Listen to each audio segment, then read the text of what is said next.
There is a painting hanging in a silent museum in a European city that almost nobody pays attention to as they pass by it. Tourists stop in front of the famous works, the Madonnas with round faces, the Christs with eyes raised to the sky, the saints with golden halos. But this specific painting is tucked away in a corner, somewhat hidden, and shows only a man sitting alone on a stone, with his back to the observer. His shoulders are hunched, a small bag has fallen to the ground, and some coins have spilled out of it, scattered in the dirt like pulled teeth. You cannot see his face, you only see his back. But there is something in those shoulders, in that curvature, in that abandonment, that anyone who lingers in front of the painting cannot forget for the rest of their life. That man is Judas, and the painter, whoever he was, had the courage to do what no other artist before him had done. He refused to paint the villain. He painted a human being, a defeated human being, alone, forgotten by everyone, including God, if God exists in the way you were told. And it is precisely this question, this enormous question, this painful question, that I want to lay before you now. If God exists in the way you were told, then why did he need Judas? Why did the divine plan for the salvation of the world, conceived before time existed, depend on a poor man from Galilee being willing to do the most despicable thing a friend can do to another friend? Why did God, being omnipotent, not find another way? Why did he not have Christ arrested by a casual patrol of Roman soldiers, by a traffic accident, by an anonymous tip? Why did he need one of the 12, one of the intimates, one of those who had washed feet alongside him, to rise in the middle of the night, cross the city, go to the priests and say, "I will do it"? And more, if Judas did what had to be done for the divine plan to be fulfilled, why is he in hell? Why has he been burning for 2,000 years according to tradition? Why has his name become synonymous with everything that is lowest in humanity, while Peter, who denied Christ 3 times on the same night, became the first pope, the doorkeeper of heaven, the owner of the keys? These questions exist. They have always existed. They are there within the Gospels themselves, begging to be read with attention. But almost nobody reads them, because reading these questions means opening a door that nobody wants to open. It means questioning the foundation of one's own faith. It means discovering that perhaps the story you were told is an official version, edited, approved by councils that took place centuries after the events, in halls full of bearded men who voted on what was true and what was not, as if they were choosing the menu for a banquet. And that was exactly the work of a man named Baruch Spinoza. He was born in Amsterdam in 1632, in a neighborhood where entire Jewish families had taken refuge after fleeing the Portuguese Inquisition. His grandparents had left Lisbon hidden in the middle of the night, with their skin marked by the fear of being recognized, because in that city, any neighbor could denounce you for a strange gesture, for a piece of sausage refused at dinner, for a candle lit on Friday night. His grandparents had changed names, pretended to pray the Our Father, had baptized children in cathedrals pretending a faith they did not have, all to survive. And when they finally arrived in Holland, a country that allowed, albeit reluctantly, Jews to live openly as Jews, they breathed deeply and rebuilt a life. Little Baruch grew up hearing these stories. He grew up knowing that faith, any faith, can become a noose around the neck of those who carry it. He grew up suspicious, even without knowing he was suspicious. At 7, he entered the synagogue school where boys learned Hebrew, Torah, Talmud. The teachers soon noticed that this boy was different. He asked too many questions. He wanted to know why God, being perfect, repented in the book of Genesis, why God, being omniscient, needed to ask where Adam was after the sin, why God, being loving, commanded the killing of women and children in the wars of the Old Testament. The teachers tried to calm him, diverted the subjects, asked him to pray more and think less. But once a question enters the mind of a curious boy, there is no way. It grows with him, it matures with him, and one day it comes out. It came out, and when it did, it destroyed everything around. At 23, Baruch was summoned before the elders of the synagogue. 200 or so people were present. Black candles were extinguished one by one as the curse was read aloud. He was cursed in his sleeping and waking, in his coming and going, in his eating and speaking. He was forbidden to associate with any Jew. He was forbidden to read his own books.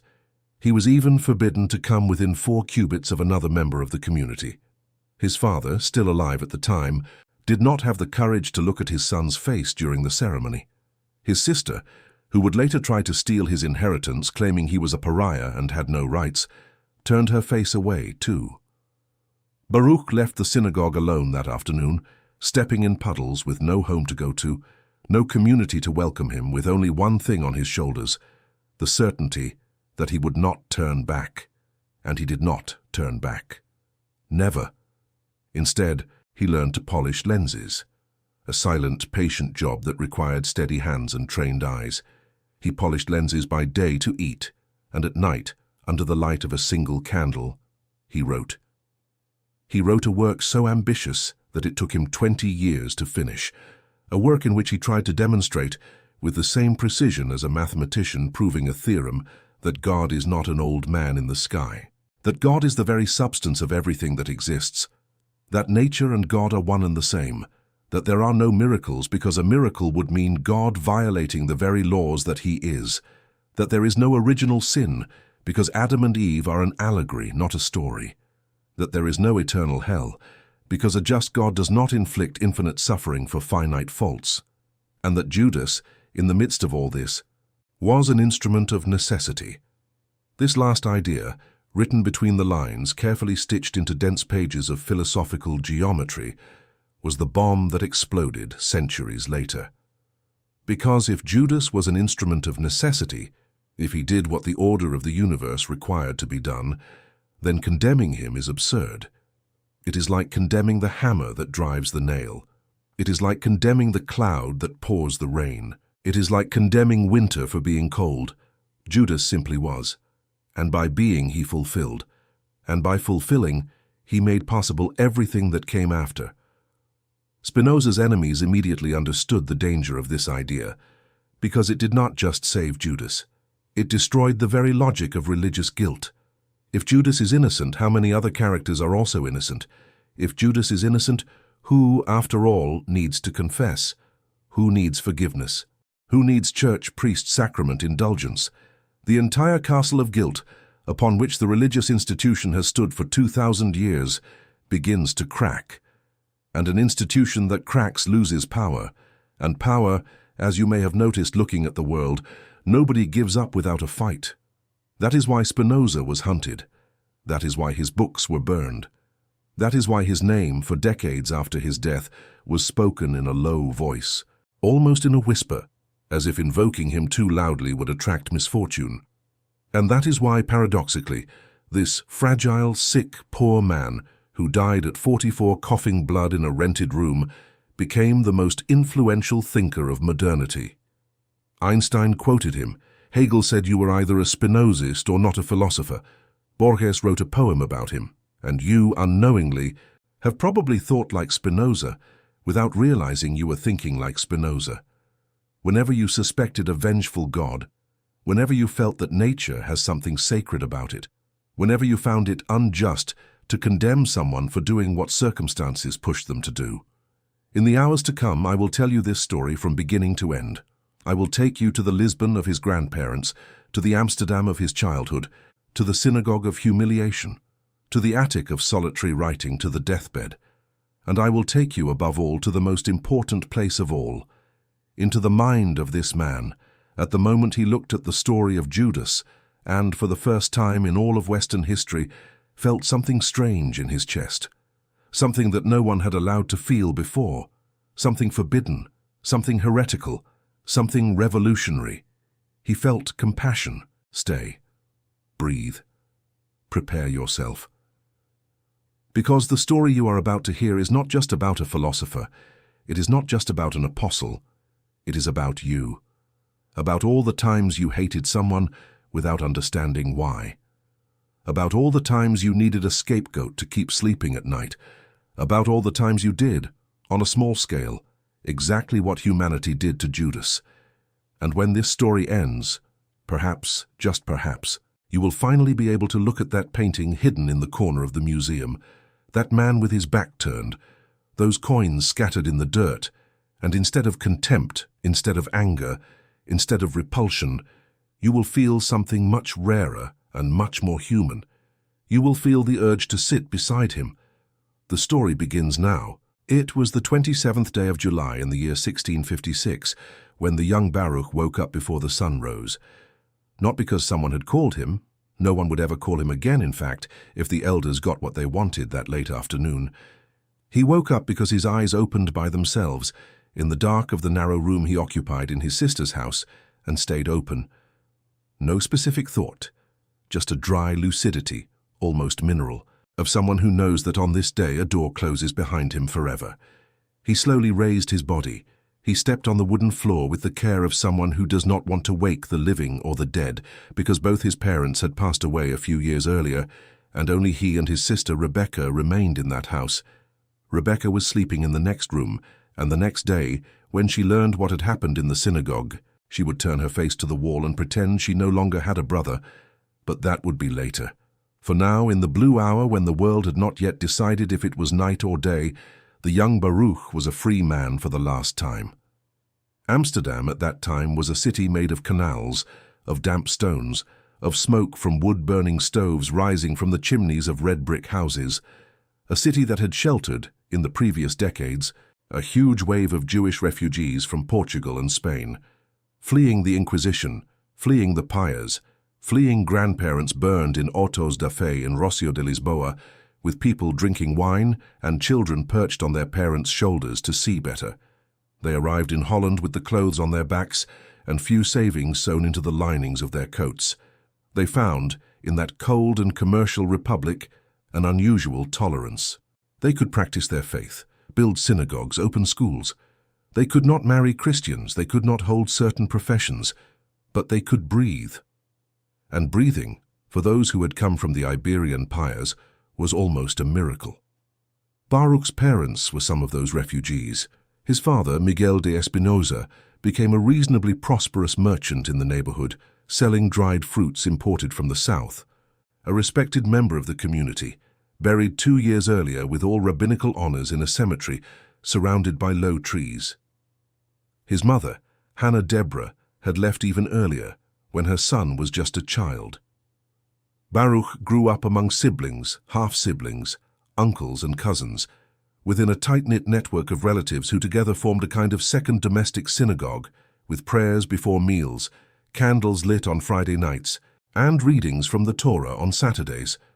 For many years he was the pride of that family, the little genius of the neighborhood, the boy who, at 8, could already read Hebrew fluently, the teenager who, at 15, debated doctrinal points with rabbis twice his age, and won. The teachers at the Etzheim School, a Talmudic training institution of the Sephardic community, saw in him the future great rabbi of Amsterdam. Who knows, some dreamed, a future great rabbi of all Europe.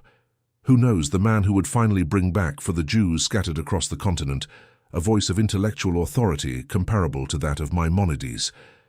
That is not what happened. Because that boy, that teenager, that young man with big eyes and a calm voice, had a birth defect that the rabbis took time to notice. He asked too many questions, and he asked slowly. He did not ask to provoke, as certain insolent teenagers do, who later, when they grow up, retreat into orthodoxy with their first children. He asked because he needed to understand, and when the answer did not convince him, he smiled politely, lowered his eyes, thanked for the explanation, kept silent. But inside him the question remained alive. It grew. It branched out. It connected with other questions. It formed an entire forest of doubts that the teachers could no longer cut down with traditional tools. The first dangerous question was about the soul. The rabbis taught that the human soul is immortal, that it survives the death of the body, that it presents itself before God on the day of judgment to receive reward or punishment. But Baruch had read in the very texts of the Old Testament passages where this did not appear. On the contrary, passages where death seemed to be a silence, a deep rest, a simple cessation. He pointed out these passages to the teacher. The teacher coughed, diverted, asked the young man to be patient with the mysteries of faith. Baruch nodded, but he kept the note in a small notebook he hid under the mattress. The second question was about angels. The rabbis taught that there are intermediary beings between God and men, winged messengers who execute the divine will. Baruch, while studying philosophy with an old Jewish doctor who lent him books, found ancient thinkers who explained angels as poetic metaphors, not as literal beings, as ways of talking about natural events that, for the ancients, seemed supernatural. The question rose within him: if angels are metaphors, are the voices that Moses heard on Sinai also metaphors? Are the detailed instructions about tabernacles and sacrifices metaphors? Is the very God who walks in Eden in the cool of the evening looking for Adam a metaphor? The third question, the most terrible, was about providence.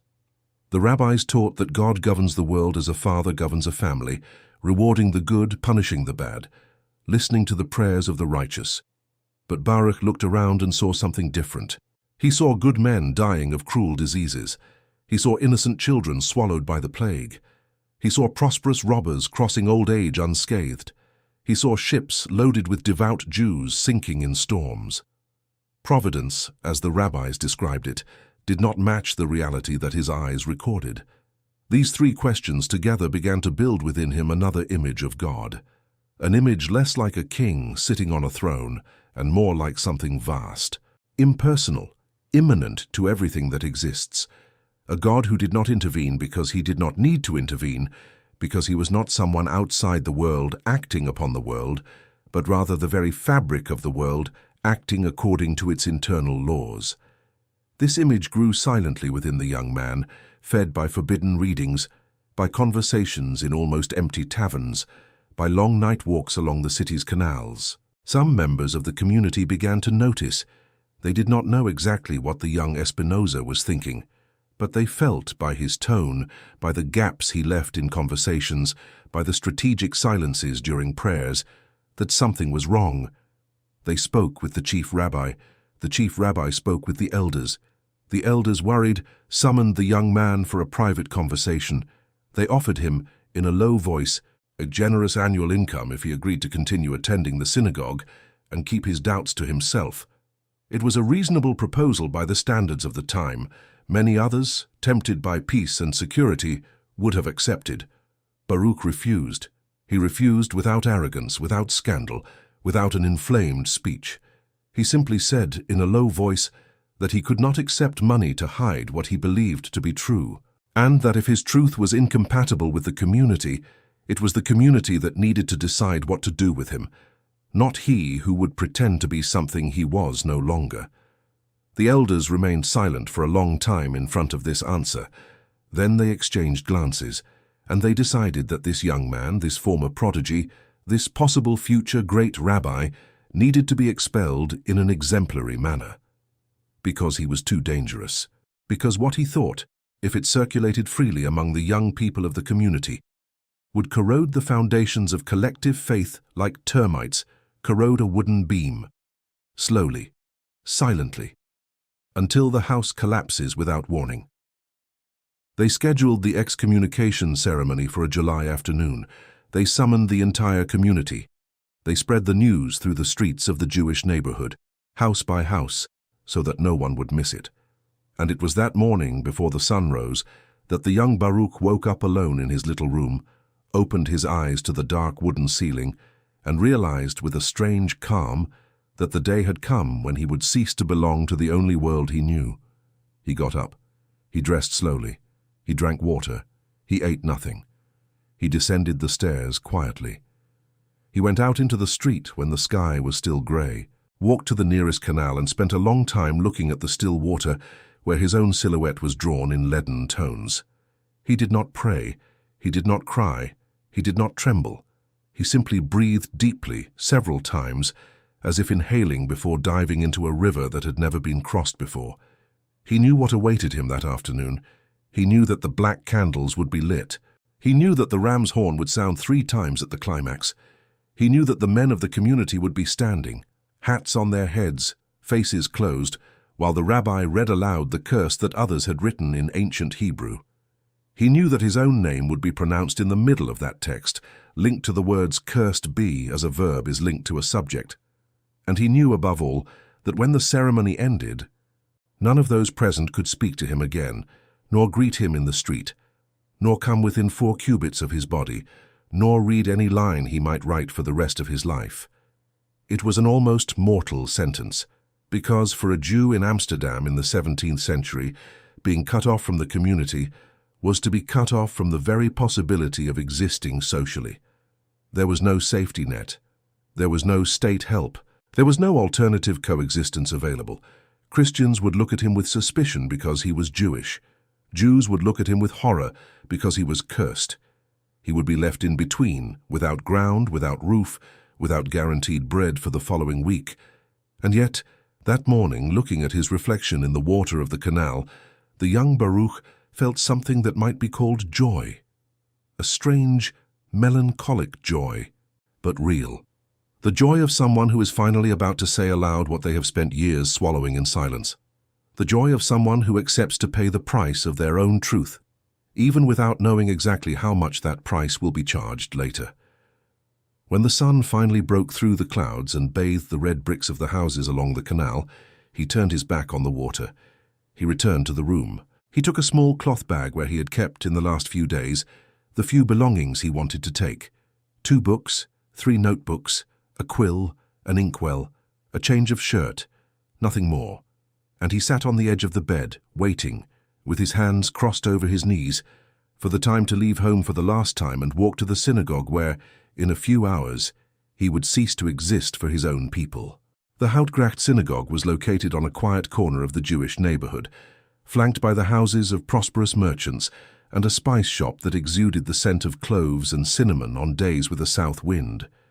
It was a relatively new building, constructed just over 2 decades earlier, with tall windows that let in the cold northern light, and an inner atrium lined with dark wood where the men of the community gathered before services to exchange news about business, marriage arrangements, and discreet gossip about distant relatives scattered along the trade routes of Europe. On that July afternoon, however, there were no light conversations. There was a thick, tense silence, like the silence that precedes a public execution.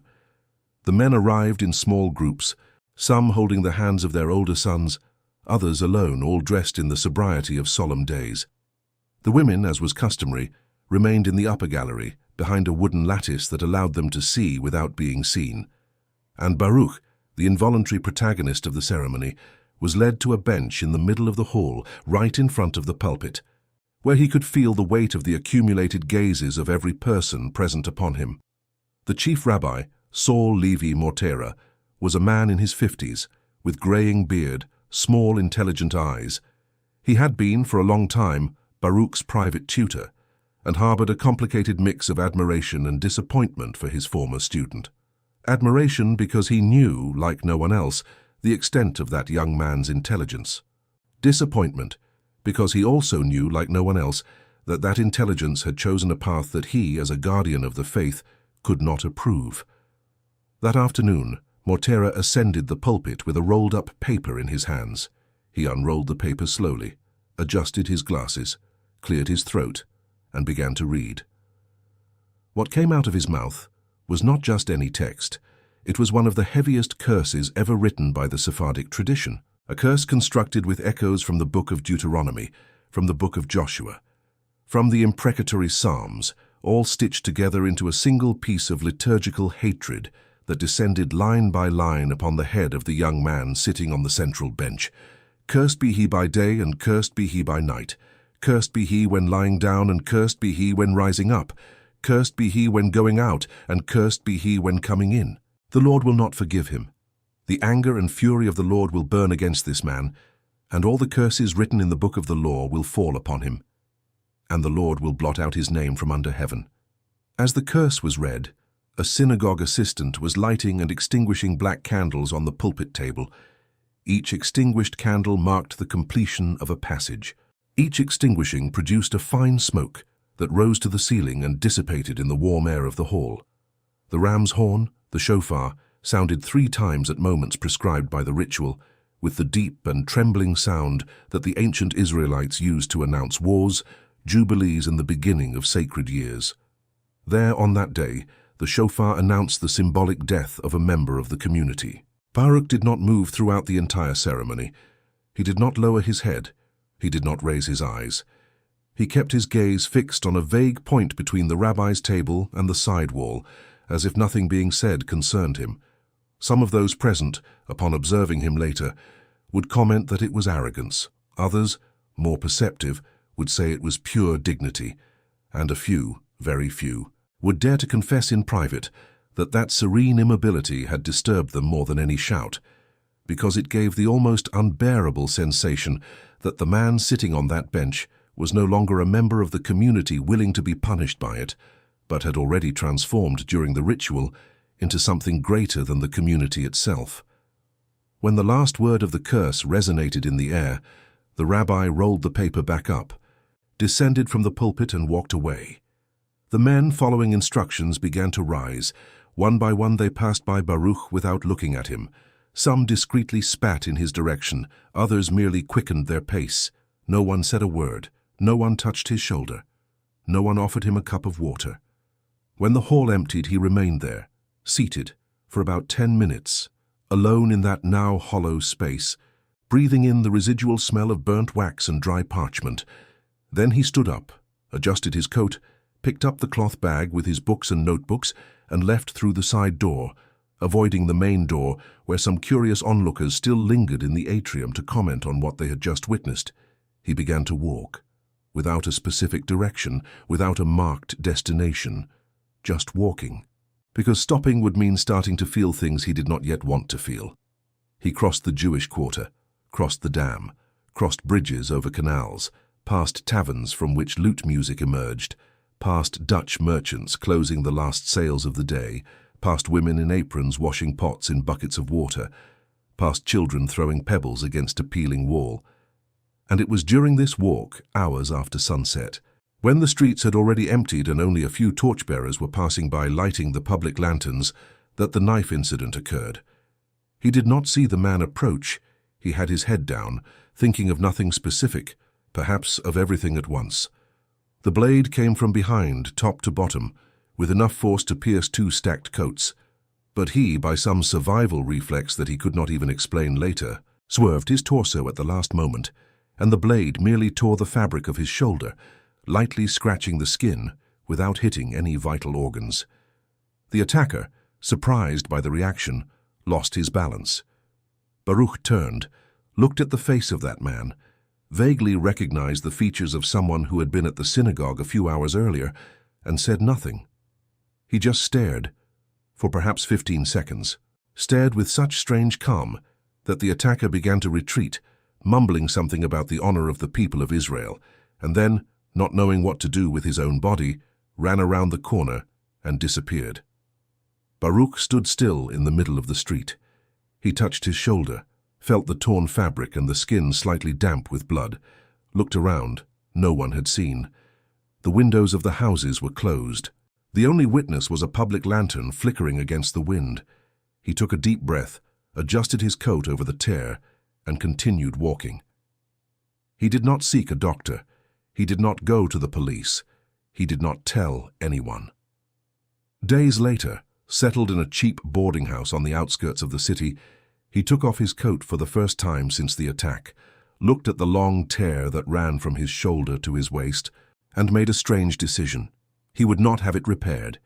He would hang that coat on a nail in the wall and keep it there for the rest of his life as a reminder of how much men can hate what they cannot understand, a reminder that unarmed ideas can sometimes provoke more violent reactions than armed armies, a reminder, too, that he himself could have died that night without having written a single line of the work that had been maturing inside him for years, and that, had he died like that, the world would never know. Now, let me ask you something, with an open heart. If you have made it this far, if you are truly listening to this story with attention, you are not an ordinary person. Most people switch off before. Most prefer faster, more colorful, noisier content. You do not. You are willing to walk slowly alongside a 400-year-old philosopher in a neighborhood of Amsterdam that no longer exists, in search of a truth about a man that the whole world preferred to hate without investigating. That says a lot about you. It speaks of good things.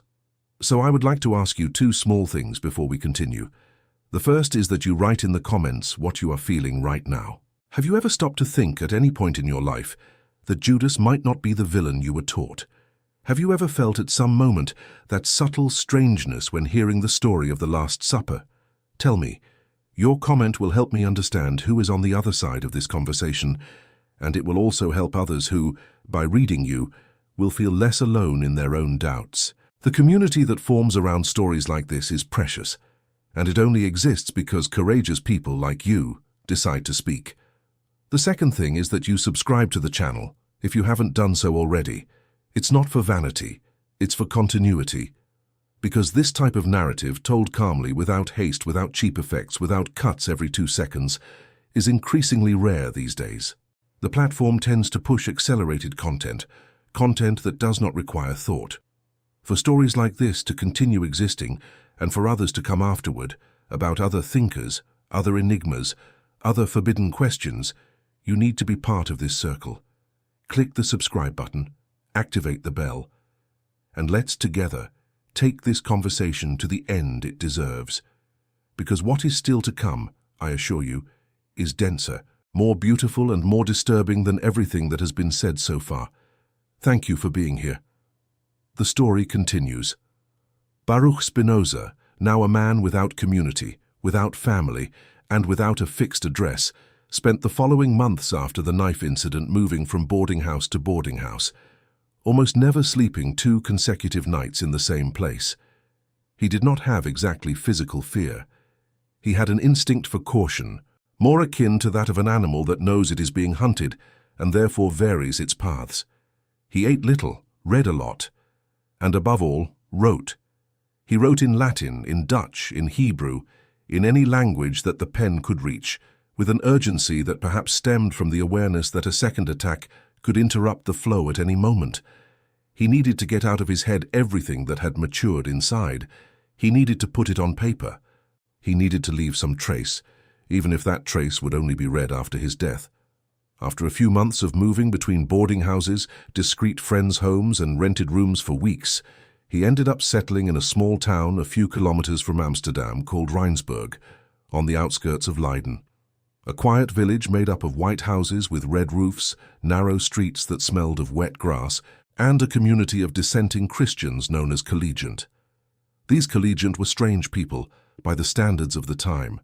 They had no clergy, they had no fixed dogma. They gathered in each other's homes to read the Bible in silence, meditate, and exchange interpretations without the pressure of a pastor validating them. They believed, more than in any doctrine, in the freedom of individual conscience before the divine. And it was in this group, by careful irony of history, that the excommunicated ex-Jew found for the first time a welcoming environment after his excommunication. They did not try to convert him. They did not ask him to be baptized. They did not require him to attend services. They simply offered him a home to sleep in, warm food on the coldest nights, and respectful silence during the long periods when he preferred to be alone working in his room. In return, he occasionally taught philosophy to some interested young people and polished lenses for those who could pay. Polishing lenses was a craft he had learned on his own, probably by observing workshops in Amsterdam, where the work was common due to the growing demand for microscopes and telescopes. It was a meticulous, silent job that required steady hands and patient eyes. He polished glass discs on a manual lathe, applying increasingly fine abrasive pastes until the curvature was just right. He spent hours on a single lens, but he enjoyed the work. He wrote in letters to friends that polishing served as a kind of meditation, helping his thoughts to organize. What he did not mention in the letters, but what a keen medical eye would have noticed at the time, was that this work was slowly killing his lungs. The glass dust, invisible to the naked eye, rose during polishing and entered his airways. Day after day, year after year, it settled in the alveoli like tiny fragments of sand, and when the accumulated amount became too high, his breathing would begin to fail. First a dry cough, then fatigue, then blood on the handkerchief. But that was still far off. In those early years in Rijnsburg, he felt reasonably well physically, and his mind was working at its peak. It was during this period that he began to develop, line by line, the architecture of the book that would only be published after his death, the work that scholars still consider one of the most original philosophical constructions in the entire history of Western thought. The title of this work, in Latin, was Ethica, Ordine Geometrico Demonstrata. In Portuguese, Ethics, demonstrated according to the geometric order. What shocked in the project was not the word ethics, which had tradition since Aristotle, it was the word geometric, because Spinoza decided to do moral philosophy the same way Euclid did geometry.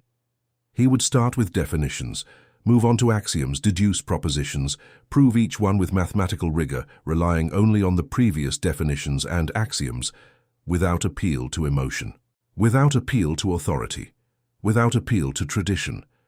Just logic, logic, and logic, building, brick by brick, a cathedral of thought that stood by its own internal coherence. The idea was audacious to the point of insolence. Because by treating ethics as geometry, Spinoza was saying between the lines that moral questions do not belong to the realm of opinion, faith, or feeling.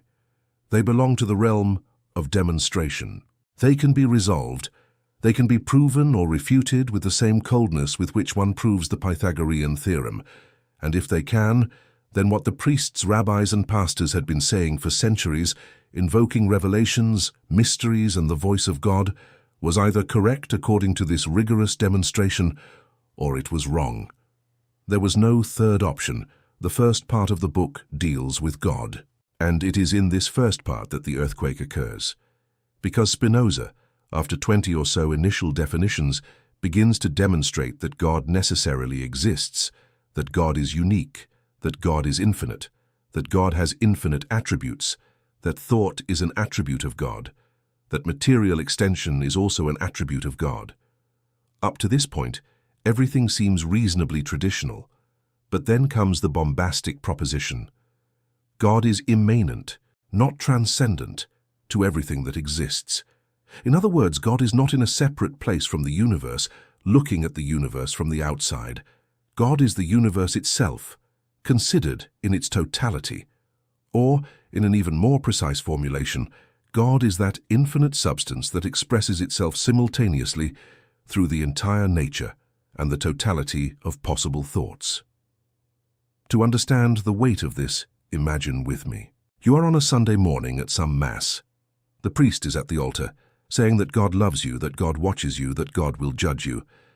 The mental image that forms in your head is probably that of a huge being, resembling a man with a white beard, sitting on a throne in some corner of heaven. This God has will. This God has plans. This God specifically cares about you. Now, erase that image. Spinoza is telling you that it is a childish illusion, useful for those who cannot think otherwise, but false. God, according to him, is the very order of things. It is the law that makes the planets revolve. It is the rule that makes plants grow towards the light. It is the principle that makes you feel hungry when your stomach is empty. All of this together, without any possible separation, is God. And that is why, when you look at a beautiful landscape at sunset, when you feel the wind on your face atop a mountain, when you listen to a piece of music that makes your eyes well up, you are, at that very moment, in the presence of a direct expression of the divine, not of a creature of God itself, manifested through that aspect of reality. This vision has a technical name in philosophy. It is called pantheism. Although Spinoza had some objections to the term and preferred to call his position by another name, pantheism has ancient roots, appearing in certain pre-Socratic philosophers, in some Hindu schools, in parts of Chinese Taoist thought. But Spinoza was the first in the modern Western tradition to develop pantheism with mathematical rigor, to transform it into a complete and coherent system, to extend it to its ethical, political, and psychological consequences. And the consequences were, as we have already said, overwhelming. If God is the totality of the real, then everything that happens in the real happens in God. There is no accident. There is no deviation. There is no successful rebellion against the divine order, because any rebellion is already in itself part of the order. If a man sins, his sin is included in the order. If a man becomes a saint, his sanctity is included as well. If a kingdom falls, if a child dies, if a star explodes, if a virus spreads, all of this happens within God, by God, and, at its core, as God. You are beginning to see where this will lead when we get to Judas. But before we get to Judas, Spinoza needed to build more layers. He needed to explain the human soul. He needed to explain emotions. He needed to explain why we suffer, why we love, why we fear, why we hate. And he needed, above all, to explain to what extent we are free and to what extent we are not. Because the question of freedom, in his system, is where everything is decided. It is where the verdict on Judas will finally be pronounced. And it is where you and I, distant readers, will also discover something uncomfortable about ourselves.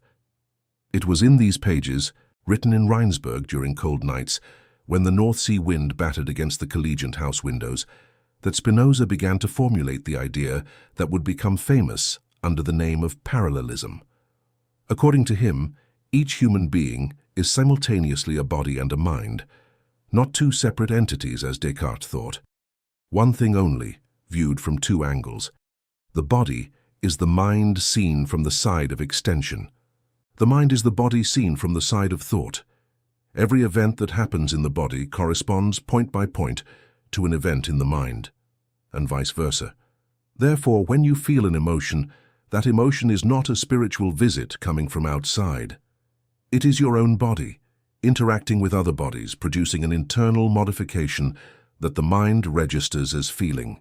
Love is the mental recognition of the increase of your power to exist in front of another body. Hate is the mental recognition of the decrease of your power to exist in front of another body. Fear is the mental anticipation of a future decrease, and so on.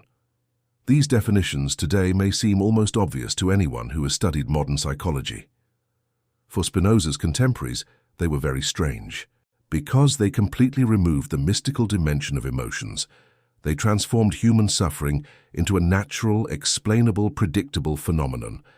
And what is more important for our story, they transformed guilt and remorse into emotions like any others. Emotions that arise from specific causes, emotions that can be understood, and being understood can be, if not dissolved, at least tamed. The room in which Baruch lived in Rheinsberg was so simple that it shocked the rare visitors. A narrow bed pushed against the wall, a dark wooden table, an unupholstered chair, a small shelf with 15 or 20 books, a ceramic basin for morning ablutions, and on the table, the lens-polishing lathe, surrounded by abrasive pastes arranged in clay pots, each pot labeled with the granularity of the internal material. No decoration, no portraits, no sentimental objects. The only luxury he allowed himself was a small Persian rug under the feet of the bed, a legacy from his father, which he had managed to keep even after the excommunication because his sister had tried to take it, and the Dutch court, against all expectations, had ruled in favor of the excommunicated son. This victory in court, by the way, reveals something important about the man's character. Sister Rebecca, shortly after the banishment, filed a lawsuit requesting the full inheritance of their deceased father, arguing that an excommunicated person had lost their succession rights within the Jewish community. The Dutch court analyzed the case, considered that the community's rules did not supersede the civil law of the Republic, and granted Baruch his share. Many men, in this situation, would have celebrated. They would have taken possession of everything joyfully. They would have used the money to establish themselves more comfortably. Baruch did not. He formally accepted the verdict, received the documents confirming his share of the inheritance, and then, with the same calm with which he had faced the excommunication, returned practically everything to his sister. He kept only his father's bed and the small Persian rug. He said, in a phrase that biographers reproduce in slightly different variants, that he had not fought for the inheritance out of greed, but only to ensure that a legal principle was respected. Once the principle was respected, the money belonged to his sister, who would need it more than he would. And that was that. This episode says a lot about the kind of existence he had chosen. An austere, calculated existence, voluntarily poor. sustained by the conviction that the minimum necessary to live in peace was also the maximum that a wise man should accumulate. It was not religious asceticism of those who renounce the world because they believe the body is impure. It was a different kind of simplicity, more akin to what certain ancient Greek philosophers practiced, a rational detachment based on the realization that excess generates dependence, dependence generates fear, and fear impedes mental clarity. For someone whose life project was to build an ethics geometrically demonstrated, fear was the worst of poisons. That is why he eliminated it at the root, reducing his own needs to almost nothing. And he worked. He worked every day from 5 in the morning when the sky of Rheinsberg was still dark until around 9 at night, with breaks only to eat a bread with cheese at noon, for a thin soup at the beginning of the night, and to walk for an hour in the late afternoon, when his body craved fresh air.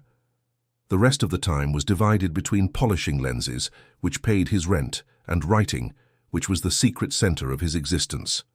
He wrote in small notebooks, with tiny, organized handwriting, erasing little, rewriting entire pages that he deemed unsatisfactory.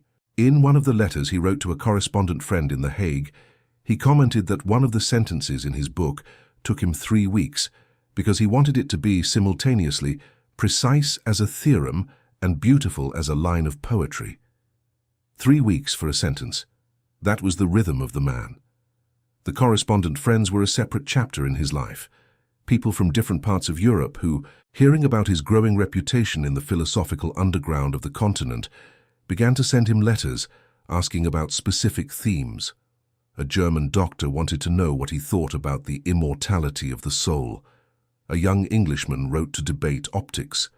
An anonymous French nobleman discreetly asked about the fate of the wicked after death. Baruch replied to everyone with impeccable politeness and logical precision, using these letters as a laboratory to test ideas before incorporating them into his books. Some of these exchanges have been preserved and can still be read today. They reveal a patient, kind man, willing to explain everything 3 or 4 times if necessary, but absolutely unyielding in his central principles. He did not back down in the face of pressure. He did not soften opinions to please. If the correspondent insisted on an error that he deemed serious, Baruch pointed out the error with the same calmness with which he would point out a stumble in a mathematical demonstration. It was in one of these exchanges, at the end of the decade of 1660, that the question of Judas began to emerge in his drafts. A correspondent named Willem van Blijenberg, a sincere Protestant merchant, good-hearted but somewhat confused, wrote him a series of letters asking how within Spinoza's philosophy it was possible to explain sin. If everything happens in God and by God, he asked, then sin also happens in God and by God. And if that is the case, God would be the ultimate author of sin, which would be an intolerable blasphemy. How would Baruch resolve this paradox? Baruch's response, spread over several letters throughout months, was careful. He explained that the concept of sin, as theologians used it, presupposed a divine will separate from nature, a kind of law that men could obey or disobey freely. But this presupposition, he said, is unfounded. God does not have will in the sense that humans have will. God is the very necessity of things. Everything that can be, is. Everything that is as it must be. Within this view, the word sin loses its religious meaning. What we call sin is simply an action that produces less perfection than it could produce. But this diminishment is not a personal offense against God. It is a natural consequence of human limitation, of the way he is affected by external things, of the way his affections dominate him before reason can organize them. To illustrate, he gave biblical examples. He mentioned Adam. He mentioned Cain. He mentioned, in passing, without naming directly, but with all the letters for those who understood the story of betrayals known from the Gospels. He said that these characters are no less works of God than the saints. They are finite modes, like all other human beings, who acted according to their specific nature and the specific circumstances in which they were inserted. To condemn them as wicked, according to him, is to project onto them a human will for punishment that does not correspond to the true nature of the divine. Blijenberg, upon reading these letters, was deeply disturbed. He replied, insisting on the point. If Judas, for example, acted according to his nature and circumstances, then why did Jesus call him the son of perdition? Why do the Gospels say it would have been better for him not to have been born? Baruch replied, in a sentence that scholars still quote today, that these expressions are human ways of speaking, reflecting the pain and indignation of the disciples in the face of betrayal, but that, from the perspective of pure reason and the order of the universe, such condemnations are human feelings projected onto heaven. God, he said, does not become indignant, because God does not have passions in the sense that humans do. God simply is, and in his existence comprehends both the traitor and the betrayed, both the cross and the resurrection, both Judas and Peter. Blyenberg was so scandalized by this response that he broke off correspondence. He never wrote again. Later, he became one of the first and most virulent critics of Spinozism in the Netherlands, writing pamphlets in Dutch to warn the simple population about the danger of that atheist Jew, as he said, who lived hidden in a village of dissenters. Baruch, upon learning of the accusations, did not respond publicly. He kept the letters from the former correspondent in a wooden box and continued writing. While writing the Ethics, however, he realized that he needed a previous book, a book that would prepare the ground, a book that specifically dealt with the interpretation of the Bible, since his philosophy, applied to the sacred text, reached conclusions so different from the traditional ones that the common reader would be completely lost without some prior guidance. This book, which he began to write around 1665 and finished in 1670, became known as the Theological-political treatise, and it was the only substantial philosophical book he published in his lifetime, albeit anonymously, with a false publisher's indication, false printing city, and without the author's name on the cover. This treatise, devastating in its arguments, made some claims that at the time were almost unimaginable. First claim, the Bible was not written by God. It was written by men, in specific historical circumstances, using the language and images of their time to speak to a specific audience. Second claim, many books traditionally attributed to famous authors, such as Moses on the Pentateuch, were not actually written by those authors. The internal analysis of the text reveals chronological contradictions that can only be explained if several editors, at different times, stitched together the fragments. Third claim, the miracles, as narrated, cannot be literal, because a miracle would be a violation of the laws of nature, and the laws of nature, being a direct expression of God, cannot be violated without God contradicting himself. Therefore, miracles must be understood as natural events interpreted by the ancients as supernatural, or as poetic metaphors to communicate moral truths. Fourth claim, the purpose of religion is not knowledge, but practical obedience. Religion serves to teach ordinary people to love their neighbor, to be just, to avoid cruelty. Philosophy serves to understand the truth of things. The two have different functions and should not mix. A wise state allows both to coexist, without one attempting to dominate the other. When this treatise appeared in the bookstores of Europe, without an author's name on the cover, the reaction was comparable to an explosion in a gunpowder depot. Protestant pastors preached fiery sermons against the book. Catholic bishops called for its prohibition. The Dutch authorities, even being tolerant by the standards of the time, had to issue an official decree prohibiting its circulation, and yet copies slipped under the radar, were hand-copied, were secretly translated. In a few years, every self-respecting European intellectual had read it, even if in secret, even if with fear. And everyone knew, although no one could prove who the author was. It was the lens polisher from Rheinsberg, the excommunicated Jew, the man who lived with a holy coat hanging on the wall, Baruch Spinoza. While the theological-political treatise circulated through Europe under the clerics' robes and in the basements of clandestine booksellers, its author had already moved to a new city. Rheinsberg had become too small. The collegiate friends, as welcoming as they were starting to ask embarrassing questions, and Baruch felt the need to be closer to The Hague, the political capital of the Republic, where some important correspondents lived, and where he could, if he wanted, access better-stocked libraries. He finally chose a village called Voorburg, a few kilometers from The Hague, where he rented a room in the house of a modest painter named Diederik van der Spik. This painter, according to all later testimonies, had a discreet wife, several small children, and a great capacity to respect the solitude of the tenant. It was in this house, on the upper floor in a room facing north, that Spinoza spent the last years of his life. The room had a table, a bed, the polishing lathe, a small bookshelf, and a window through which he could see the neighboring rooftops and, in the distance, the pointed towers of the Protestant churches. He would get up early, work with the lenses until noon, have lunch of egg with bread, and return to work on writing throughout the afternoon. At night, he would go down to chat a bit with the host couple, sometimes smoke a long white ceramic pipe, and then go back up to read until late. The Van der Spijks adored him. Years later, when biographers knocked on the door asking to interview them, the painter's widow recalled touching details. She remembered that Mr. Spinoza was the most good-humored man she had ever met. She remembered that he played with her children, that he told spider stories, that he had a favorite spider that lived in a corner of the room, and that he observed for hours on end, analyzing how the web was constructed.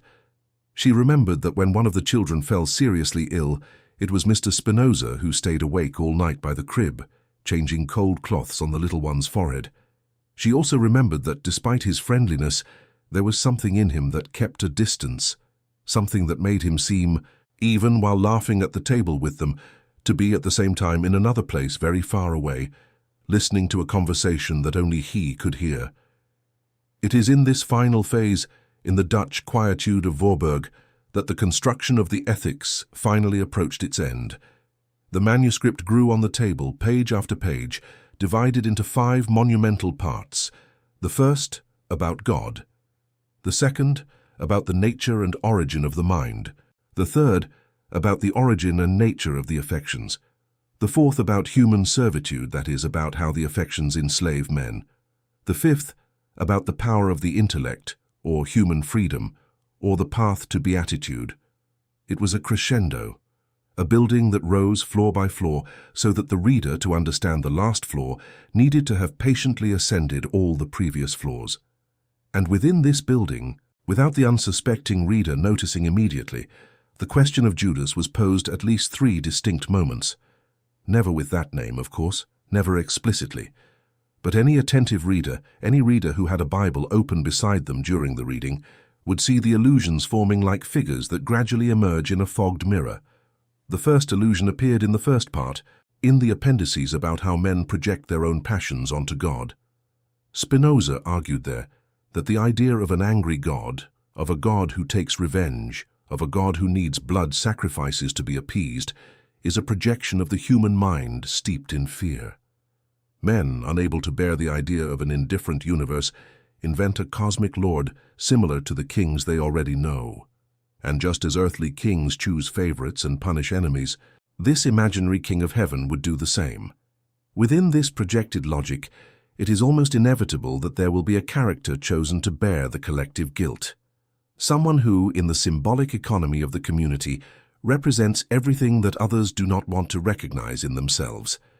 And Spinoza, carefully, said that this scapegoat function is as old as the first animal sacrifices in the temples. The lamb slaughtered on the altar was the distant ancestor of the humiliated traitor on the cross, except that in this second case, as everything in humanity becomes more complex, the scapegoat is not physically sacrificed by the officiant. He is symbolically sacrificed by the narrative. He is transformed into a monster and deposited in the hell of collective memory forever. The second allusion, even more subtle, appeared in the third part, when Spinoza analyzed the affection of hatred. Hatred for him is a sadness accompanied by the idea of an external cause. When we hate someone, we are actually attributing to that person the responsibility for our own suffering. But this attribution is almost always wrong, or at least exaggerated, because the true causes of our suffering are much more diffuse, much more rooted in the entire web of the universe. By personalizing hatred in a specific figure, we gain the illusion of understanding. We gain a target, and with the target, we gain the possibility of emotional release. To hate Judas, in this sense, would be a way that the Christian community found to unload the unbearable sadness of the Master's death onto a figure that could absorb everything without reacting. Dead Judas, buried Judas, cursed Judas cannot defend himself. He can only serve as a receptacle. The third illusion, the most dangerous, appeared in the fifth part, in the final propositions about human freedom. There Spinoza argued that the free man, the wise man, is the one who understands the necessity of things, who does not revolt against what is, who does not wish that the past had been different, who accepts the course of the universe as he accepts the course of a river, without trying to make the water rise back up the mountain. In this view, to hate Judas is a form of effective slavery, because it means wishing that a historical fact already consummated, already absorbed into the fabric of the real, were different from what it was. The wise man, he writes in more or less these words, contemplates past facts as he contemplates a landscape. He observes, he understands, and understanding, he achieves peace. These three moments together formed a silent rehabilitation of the figure of Judas. Not an explicit rehabilitation, which would have provoked an immediate scandal, but a structural rehabilitation, almost architectural, built into the foundations of the philosophical building. Any reader who reached the end of the Ethics and went back to read the Gospels with the tools that the book had provided would come away convinced of two things. First, that Judas cannot be eternally condemned within a truly divine universe, because the eternal condemnation of a finite being for a finite fault would be an injustice that no rational being would admit. Second, that the hatred that the Christian tradition has devoted to Judas for 2,000 years is a pathological symptom of the community itself, a collective need to transfer to someone outside the weight of emotions that the community could not process internally. Spinoza knew that if these conclusions became clear to the general public, the scandal would be enormous. That is why, as we have already mentioned, he decided not to publish the Ethics in his lifetime. He left the manuscript stored in a box with precise instructions for it to be printed only after his death, by trusted friends in an anonymous edition outside of Holland, to make immediate repression more difficult. And that is exactly what happened. In 1677, a few months after he died, the box was opened. The manuscript was secretly transported to a clandestine printing house in Amsterdam, and the book finally saw the light, with only the initials BDS on the cover, in a small print run, cautiously distributed among trusted intellectuals across Europe. The immediate reception, in the first decades after publication, was almost uniformly hostile. Lutheran pastors wrote entire treatises of refutation. Jesuit theologians gathered supposedly blasphemous quotes. Leiden University prohibited its students from reading the book. Authorities from various German states placed the Ethics on the list of prohibited books. In Paris, copies were seized and burned in public squares, and the name Spinoza became, for almost a century, an automatic synonym for impiety. But, as always happens with true ideas, hostility only delayed, not prevented, the spread. Gradually, patient readers found the book, read it in silence, and were transformed. 18th-century German philosophers began to rediscover it with admiration. Goethe, in the 1780s, declared that the Ethics had been the book that most spiritually pacified him throughout his life. Hegel, decades later, stated that one either began philosophy as a Spinozist or did not begin philosophy at all.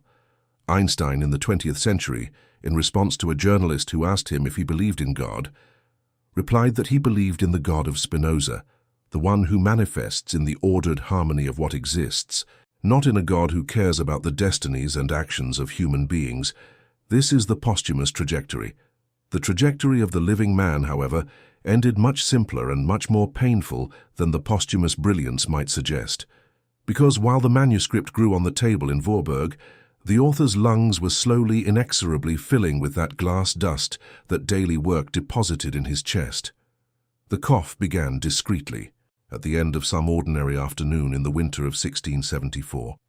The fatigue came soon after, and 2 years later, blood appeared on the handkerchief for the first time, during a walk he was taking alone by the canal, looking at the white swans gliding over the grey water. Now, if you allow me, let us leave Amsterdam and Voorburg for a moment. Let us cross 1600 years. Let us fly back in time to first-century Palestine, Because it is there, after all, that the character upon whom this entire philosophical edifice has silently leaned resides. Let us visit Judas, not the Judas of stained glass, not the Judas of medieval paintings. The Judas that Spinoza, leaning over the Gospels with a Bible open next to the manuscript of the Ethics, tried to see as a real man, made of flesh, doubt, fear, and misunderstood love. Probably the historical Judas, if he existed in the exact terms in which the Gospels narrate him, was a Galilean Jew or a Judas Iscariot, depending on which etymology you prefer for the surname. Iscariot may come from Kerioth, a small locality south of Judea, which would make him the only non-Galilean apostle, the only one from outside the northern clique. It may also come from Sicarius, a Latin word that designated a specific type of Jewish rebel known for carrying short daggers hidden under their cloak, used in selective political assassinations against Romans and collaborators. If this second etymology is correct, and there are some scholars who defend it, then Judas would not have been just any apostle. He would have been a former militant of an armed group of nationalist resistance, someone who joined Jesus, believing perhaps that the new master was the political Messiah who would liberate Israel from Roman rule. This hypothesis, if true, completely changes the color of history, because it would explain why Jesus chose Judas for the circle of the 12. The Gospels insistently say that Jesus made disciples of various types, peaceful fishermen like Peter, tax collectors like Matthew, and probably former zealots like Judas. The mix was not an accident. It was part of the project to demonstrate, live, that the kingdom of heaven included people from all walks of life, including those whose starting points were opposed to each other. Matthew, the tax collector, had served directly or indirectly the Roman occupier. Judas the zealot, if this hypothesis is correct, had fought against the same Roman occupier. The two sat at the same table with the master, broke the same bread, drank from the same wine.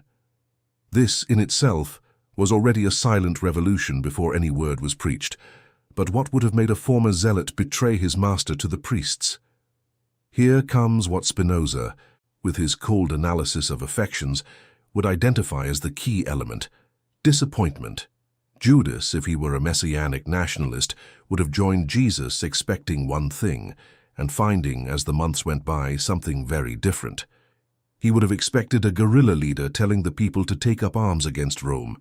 He would have found a strange rabbi telling to love enemies, turn the other cheek, pay taxes to Caesar. He would have expected the restoration of David's throne. He would have found the promise of a kingdom that was not of this world. He would have expected the expulsion of the Romans.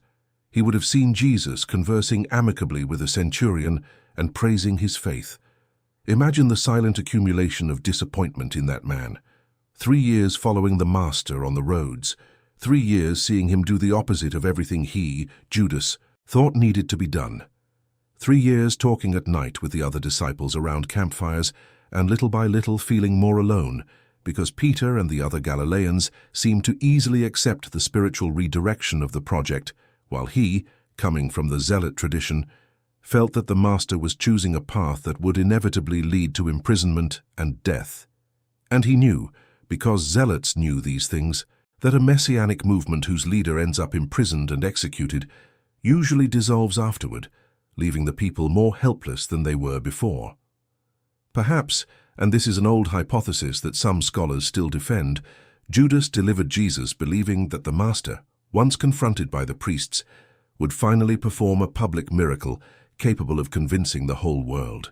Perhaps he imagined that this moment of maximum pressure would force Jesus to reveal his glory, to summon legions of angels, to expel the priests from the temple, to proclaim himself King of Israel before the crowd gathered for Passover. It would be a risky political move, a decisive push to force the Master to assume the role that Judas had always expected of him. And if that were the calculation, the tragedy would become even more poignant. Because when Jesus was arrested, whipped, and sentenced, Judas would realize too late that he had read everything wrong, that the Master was not going to summon legions of angels, that the Master was going to die, that his calculation had sent to the cross the man he, in some twisted way, still loved. This is just one of the possible readings. There are others. The traditional reading, repeated by the Church, is that Judas acted out of pure greed, seduced by the 30 pieces of silver. But 30 pieces of silver were not a fortune. It was the price of an adult slave in the Jerusalem market, a symbolic, almost humiliating value. No one betrays a beloved master after 3 years of companionship for such a price, so the reading of simple greed is almost certainly insufficient.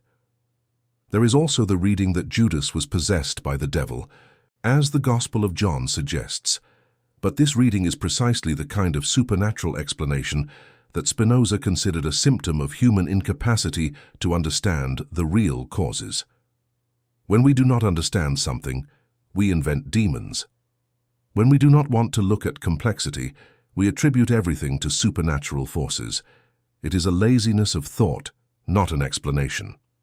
The reading that Spinoza, with all the apparatus of ethics, would allow us to construct would be something like the following. Judas was a complex human being traversed by multiple simultaneous affections inserted in a historical web that he did not create nor could have fully controlled.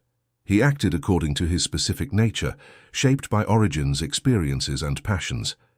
At the moment he decided to betray the master, that decision was the necessary resultant of all the forces acting upon him. There was no moment when he could have, with the same set of prior causes, chosen differently, without himself having been a different person, with a different history, in a different world. This does not mean that his action should be called good. It does not mean that we should imitate him. It does not mean that the fruits of the act were neutral. It simply means that moral indignation, the collective spitting, the eternal condemnation, are human affections projected onto a figure who, like each of us, was what he was according to laws that surpassed him. And here comes the part that Spinoza would highlight if we could bring him back for an hour to comment on this story. He would look at the kiss, Judas's kiss in the garden. He would look at that ancient gesture, repeated by the Eastern liturgy of peace to this day, the kiss that means fraternal recognition. And he would ask why, of all possible signs, Judas would have chosen this one. He could have pointed with his finger. He could have simply said the name. He could have whispered in a soldier's ear. Why kiss? Tradition says it was a sign agreed upon beforehand with the priests, because in the dark of the garden, with 11 other men dressed similarly, the soldiers needed an unequivocal gesture. This is the practical explanation. But there is something more.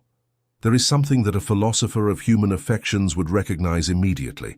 A man who is going to deliver another to enemies by kissing him on the cheek is performing a contradictory, almost schizophrenic gesture, which only makes sense if within him coexist at the same time the impulse to betray and the impulse to love. The kiss is love. The betrayal is hate, or at least distancing. To do both at the same time in the same gesture is an act of someone torn apart, someone who cannot choose between one thing and another because he feels both at the same instant with equal intensity. Judas, in this reading, kissed because he still loved, and he delivered because he had already given up. And the coexistence of these two opposing forces within the same man, on the same night, in the same garden, is one of the most tragic things that world religious literature has ever produced. More tragic than Shakespeare's dramatic parallel, more tragic than the fate of Greek heroes. Because here, there is no heroism, there is no glory, there is no posthumous recognition, just a small confused man passionately in his wrong way, doing what he does not fully understand, knowing he will regret it, and doing it anyway, because his internal forces, combined with external forces, push him in that direction with no real alternative available. This Judas, this Spinozan Judas, is not the demon of the paintings. He is any one of us in a bad moment. It is you when, in an argument with a loved one, you said a word that hurt deeply, and in the next second you already wanted to take it back, but the word was already in the air. It is the friend who, pressured by his own debts, passed on your confidential information to someone who used it against you. It is the relative who did not go to your funeral, not because he did not love you, but because he was afraid he could not bear it. It is ultimately the average, common, fragile human being, torn by contradictory affections, playing his own role in a play he did not write. The night Judas walked through the Garden of Gethsemane towards the Master was described in the 4 canonical Gospels, with significant variations in detail. The Gospel of Mark, the oldest, presents the scene in a dry, almost journalistic manner. Judas arrives in front of an armed crowd, with sticks and swords, sent by the high priests. He had agreed on a sign with them. "The one I kiss, he is the man. Arrest him and take him safely." He approaches, says Rabbi, and kisses him. The soldiers, upon seeing the sign, advance and arrest Jesus. Nothing more about Judas in this passage. The Gospel of Matthew adds a phrase from Jesus upon receiving him: "Friend, why have you come?" A short emotional detail, but one that changes the tone of the entire scene. The Gospel of Luke adds another phrase, even heavier. Jesus, when approached, asks, "Judas, with a kiss do you betray the Son of Man?" A rhetorical question that acts as a mirror placed in front of the traitor, forcing him to see his own gesture. And the Gospel of John, the most theological of the 4, offers a different version in which the kiss does not even appear. In this 4th version, Jesus steps forward voluntarily, asks whom the soldiers seek.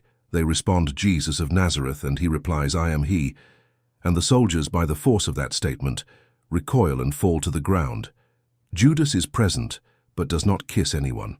These variations among the Gospels, which devout readers tend to harmonize, were already for Spinoza precious indications that we are dealing with constructed narratives, not literal transcriptions. Each writer emphasized what seemed theologically most important to him. Each added or omitted details according to the purpose of his text, and together the 4 versions form a kaleidoscopic portrait of a scene that probably happened, but whose exact contours no historian can reconstruct with total certainty. What all 4 agree on, however, is that something irreversible happened that night. A gesture was made, an arrest was carried out, a path was sealed, and from then on, all the characters began to slide towards the tragic and luminous outcome that the cross would represent 36 hours later. If you try, with some imagination, to place yourself inside that garden, you will see a landscape very different from what Renaissance paintings have sold us. There is no trimmed grass. There is no poetic moonlight. Gethsemane was a small olive grove on the outskirts of Jerusalem, on the slope of the Mount of Olives, probably surrounded by low, dry stone walls. Ancient olive trees with twisted trunks, roots jumping from the ground like nerves, the dry, stony soil. The smell of oily foliage mixed with the odor of sheep grazing nearby. A nearly full moon, because it was Jewish Passover, and Passover occurs on the full moon of Nisan, which means that the natural lighting was sufficient to see faces, but diffuse enough to create long shadows among the trees. Jesus that night had just participated in the ritual Passover dinner with the 12, a dinner in which, according to the Gospels, he had washed the feet of each disciple one by one. He had broken the bread, saying, "This is my body." He had passed the cup, saying, "This is my blood." And he had announced in a low voice that one of them would betray him. The reaction of the apostles, at that moment, was almost comically pathetic. Each began to ask the other, "Is it I?" Because deep down, each suspected himself. Each knew, intimately, that he was capable, at some bad moment, of yielding. Only Judas, according to the Gospel of John, received the soaked bread from the plate from Jesus' own hands, heard the phrase, "Do quickly what you have to do," and left the room without saying anything, plunging into the night. Can you imagine that man crossing the dark alleys of Jerusalem, passing by sleeping beggars, Roman patrols, stray dogs barking at the sound of hurried footsteps? He had to go first to the priests, confirm the sign, organize the capture, then return to meet the Master who had left the dinner room towards the Garden of Gethsemane to pray. Jesus, while Judas ran through the streets, was kneeling among the olive trees. The other apostles, tired from the wine and the late hour, had fallen asleep. Jesus prayed alone, according to the Gospels, with such intensity that he sweated blood. He asked that the cup pass from him, if possible, but that the will of the Father be done, not his. This scene, if you read it carefully, is one of the most human in the entire New Testament. A man in his 30s, knowing he will die in the next few hours, asking God to deliver him from this cup. The man in panic, the man in fear, the man praying that this reality about to materialize finds some last-minute detour. But no detour comes. The only answer the Father offers is the firm will. And Jesus, after 3 rounds of agonizing prayer, rises, wipes his face, wakes the sleeping disciples, and says the phrase that defines the entire night, "Rise, let us go. He who betrays me is at hand." And at that moment, coming from the entrance gate of the olive grove, the crowd appears with torches. That nighttime procession climbing the slope must have looked, seen from afar, like a line of orange dots moving among the dark trunks. At the front, a man shorter than the soldiers with a slightly awkward cloak separated from the group and approached the center of the scene. This was Judas, and Jesus, upon seeing him, knew exactly what was about to happen. The two met among the olive trees. The kiss, brief, ritual, terrible. The Master's phrase in Luke, "Judas, with a kiss do you betray the Son of Man," is one of the most devastating questions in Western literature. Not because it condemns, because it mirrors. Jesus, by asking this question, was not asking for a practical answer. He was showing Judas what Judas was doing, forcing him to see, at the exact second of the act, the nature of the act. And if Judas was minimally lucid at that moment, the question must have entered him like a knife. What happened next is recounted by the Gospels in few details. The soldiers advanced. Peter drew a sword and cut off the ear of a servant of the high priest, in an impulsive gesture that Jesus immediately undid, ordering him to put away the sword and, in some versions, touching the servant's ear and healing it. The disciples then fled, all of them, without exception. Peter followed them at a distance, hidden in the shadows, and before dawn would deny Jesus 3 times before a fire in the courtyard of the high priest.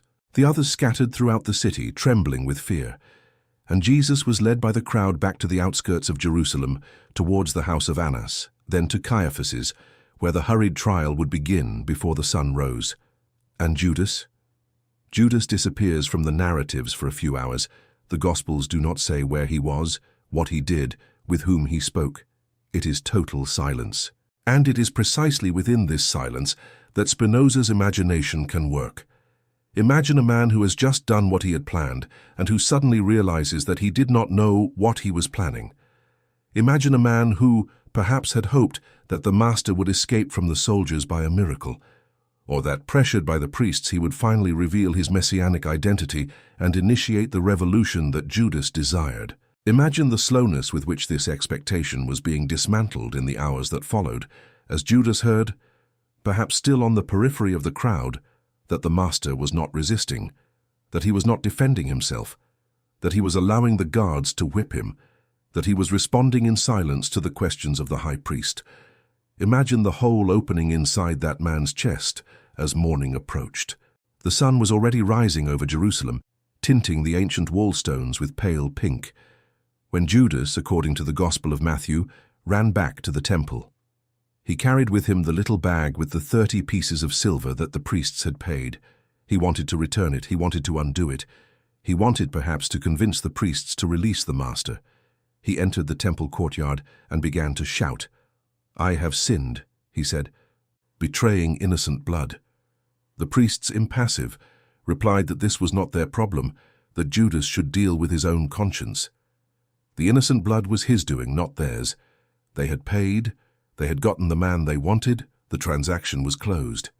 Judas, desperate, threw the coins on the temple floor. They rolled over the stones with a metallic clinking that, according to some later traditions, echoed in that courtyard for centuries, heard in dreams by pilgrims visiting the place during Passover. And then, according to Matthew, Judas left the temple and hanged himself. He chose some tree, probably one of the many olive trees that grew on the slopes around the city. He used a rope he had with him, or improvised one with his own belt, or with the fabric of his tunic. We do not know the details. We only know that, shortly after the sun had risen, while Jesus was still being judged, while Peter was weeping in some corner, while the women who followed the Master gathered at the foot of the cross they would soon raise, a man crossed the last gesture of his life, hanging between 2 ancient trunks. The Gospel of Matthew ends the story there, but the Acts of the Apostles, possibly written by Luke, offer a slightly different version in which Judas fell, swelled, and burst open, spilling his entrails in a land that came to be called the Field of Blood. The two versions do not easily combine. Theologians have tried for centuries to stitch them together, saying that Judas first hanged himself, and then, with decomposition, the body fell and split. It is a clever attempt, but it reveals precisely the kind of discomfort that the figure provokes in the evangelists. No one could say exactly what had happened to him. No one could narratively bury him all at once. His body continued to disturb, to escape, to demand new descriptions. If you were to follow today the path of the olive trees around Jerusalem, walking slowly among the ancient trunks, some of them over 1,000 years old, you might feel something similar to what Spinoza would have felt if he could have made this journey. A sense that, here, the landscape refuses to judge. The olive trees do not know who Judas was. They do not know who Jesus was. They do not know who the tourists walking among their trunks are now. They simply continue to produce olives, casting shade, blooming in spring, drying in the summers. The landscape is indifferent, but this indifference has within it a curious form of wisdom, because the landscape does not need villains. The landscape does not need scapegoats. The landscape simply is. And in Spinoza's system, that which simply is without needing accusations is the clearest expression of the divine. Humanity, on the other hand, cannot simply be. Humanity needs narratives. It needs heroes and villains. It needs names to love and names to hate. It needs someone to hang on a tree after having hung someone else on a cross. And when the two corpses, that of Jesus and that of Judas, were hanging on different trees in Jerusalem, a few hours apart from each other, humanity did not know what to do with this double mirror. So it decided over the centuries that only one of the corpses was worth remembering with honor. The other would be pushed to the margins, called accursed, spat upon in sermons, caricatured in paintings. But the landscape of olive trees, there in Jerusalem, reminds those who have eyes to see that the two trees stood close, almost within shouting distance of each other, and that the two deaths, separated by a few hours, happened within the same causal chain. Without Judas, without the betrayal, without the betrayal, without the cross, without the cross, without the resurrection, without the resurrection, without the faith that would move 2,000 years of civilization. And if all this forms an indivisible chain, as Spinoza would argue, then condemning one link while glorifying another is such a great incoherence that it only survives because no one examines it closely. Spinoza, alone in Voorburg, examined it closely, and for that he needed to be silenced, first with the knife in the street of Amsterdam, then with the ritual excommunication, then with the editorial prohibitions, then with the offensive pamphlets, then with the premature death that his lungs undermined. But his thought escaped the attacks and traveled through the centuries until it reached here, this exact moment between you and me, as we walk together through this story that has not yet ended. We need to return for a moment to the house in Voorburg, because the cough that had started discreetly in the winter of 1674, 2 years later, was no longer discreet. It was a deep cough, rising from the depths of the chest, accompanied by a fine wheeze when breathing, and leaving red stains on the white handkerchief that Spinoza always carried with him. His closest friends, upon seeing the stained handkerchief, pleaded with him to stop polishing lenses. They offered money. They offered sustenance. A wealthy German admirer, convinced that Spinoza was the greatest living philosopher, proposed a generous lifetime pension in exchange for nothing, just so he could dedicate himself solely to writing. Spinoza refused, not out of pride, out of independence. He said that receiving a pension, even without formal obligations, would create in his spirit an emotional debt that could, subtly, influence what he would write. And he did not want that influence. He preferred to polish lenses for a few more years, even knowing the price his body would pay, rather than have his intellectual freedom minimally compromised. This is the kind of decision that, described coldly, seems almost foolish. A man giving up comfort to continue with a job that is killing him. But Spinoza knew with the lucid clarity that characterized all his choices that what was at stake was not simply comfort. It was integrity. It was coherence. It was the ability to continue being exactly who he was until the end, without any invisible thread pulling his hand towards some favor from a patron. And so, during the last years, he polished more and more slowly, wrote more and more slowly, breathed with increasing difficulty, but remained the master of every line that flowed from his pen. On February 20th, 1677, a Sunday, the Van der Spyk couple went to church in the morning as usual. When they returned in the early afternoon, they asked the tenant if he wanted to have lunch with them. Spinoza replied yes, went down the stairs, had a thin soup for lunch, talked a little about the sermon they had just heard, and then went back up to his room saying he needed to rest a bit. He called for Dr. Lodewijk Meyer, a friend and doctor, who had spent the previous night at the house. Meyer entered the room, closed the door, sat on the edge of the bed and spoke to him in a low voice. Around 3 o'clock in the afternoon, while the Van der Spyks were back at church for the evening service, Spinoza began to experience a stronger respiratory crisis. Meyer, who had been one of the first readers of the manuscript of the Ethics and who knew what that man represented, tried to calm his friend's breathing with the medical resources of the time, which were precarious. Nothing worked as expected. Around 4 o'clock, with the room filling with a pale light of a Dutch late afternoon, Baruch Spinoza died. Alone with the doctor. Without family around, without rabbi, without priest, without pastor, without last sacraments of any tradition.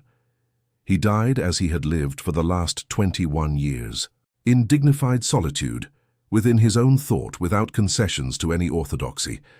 His eyes closed slowly, like someone finally falling asleep after a long journey. His hands, stained with lens dust, rested on his chest, and, as Meyer would later recount in an emotional letter, his face acquired in the last minutes an almost luminous serenity which neither the poverty of the room nor the disease of his lungs could obscure.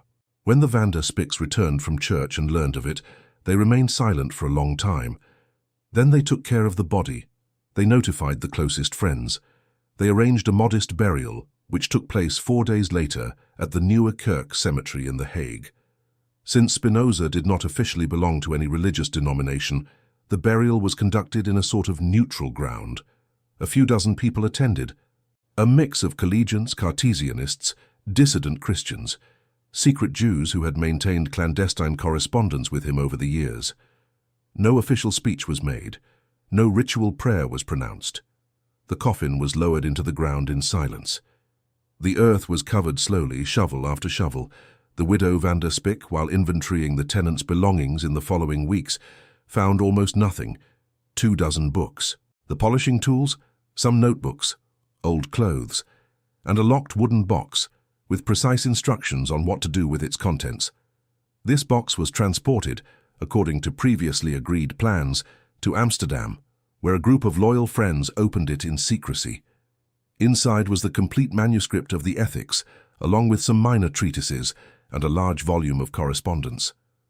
The friends, as agreed, decided to publish the collection that same year in an anonymous edition at a clandestine printing house.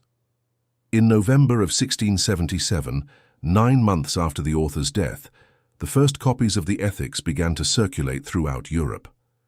The cover bore only the initials BDS and nothing more. No publisher's name, no printing city, nothing that could, in case of seizure, expose those involved. But the readers knew.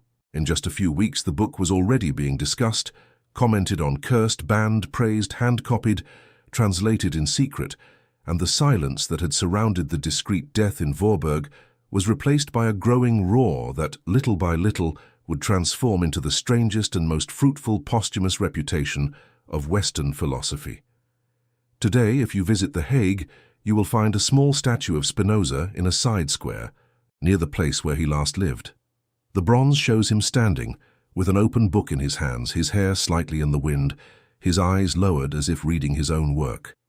At the foot of the statue, an inscription in Latin states that the purpose of the state is freedom. Few people stop in front of this monument. Passers-by hurry by with shopping bags, with cell phones in hand, rushing to catch trains that will take them to residential suburbs. But the statue remains there day after day, enduring rain, snow, sun, as if it knows, with the characteristic patience of that which represents that there is no hurry. That great ideas always arrive slowly. that the most uncomfortable truths are precisely those that take the longest to be accepted, and that, in the infinite time of the universe, 2,000 years of injustice against an apostle, or 400 years of silence about a philosopher, are merely minimal moments within a much larger order, whose unfolding is, itself, the most direct expression of the divine. Now let's return to the question that runs through this entire story like a hidden thread, the question of guilt. Because Spinoza, when he wrote about human effects in the third part of the Ethics, realized something that no one before him had formulated with such precision. He realized that guilt, as humanity practices it, is not a spontaneous feeling that naturally arises within each person. It is a constructed feeling, taught, passed down from generation to generation through education, religion, and family narratives. And this feeling has a specific social function. It serves to keep individuals aligned with the rules of the group, even when the group is not watching. It serves to internalize in each person's heart the external watcher that ancient emperors needed to position on every corner. This, in itself, would not be a problem. Every society needs some form of internal regulation. The problem begins when this guilt stops functioning as an ethical guide and begins to function as emotional poison. When guilt becomes excessive, torturous, disproportionate to the acts committed, when it transcends the day and invades the nights, when it stops teaching and starts to destroy. Judas, in this reading, was a victim of such guilt in the final hours of his life. According to the Gospels, he returned to the priests shouting that he had sinned, delivered innocent blood. He wanted to return the coins. He wanted to undo what he had done. But there was no way to undo it.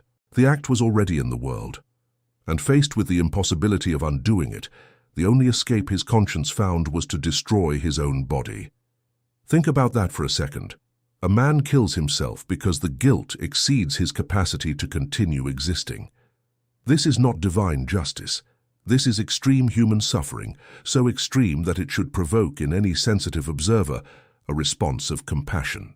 But what did tradition do with this suicide?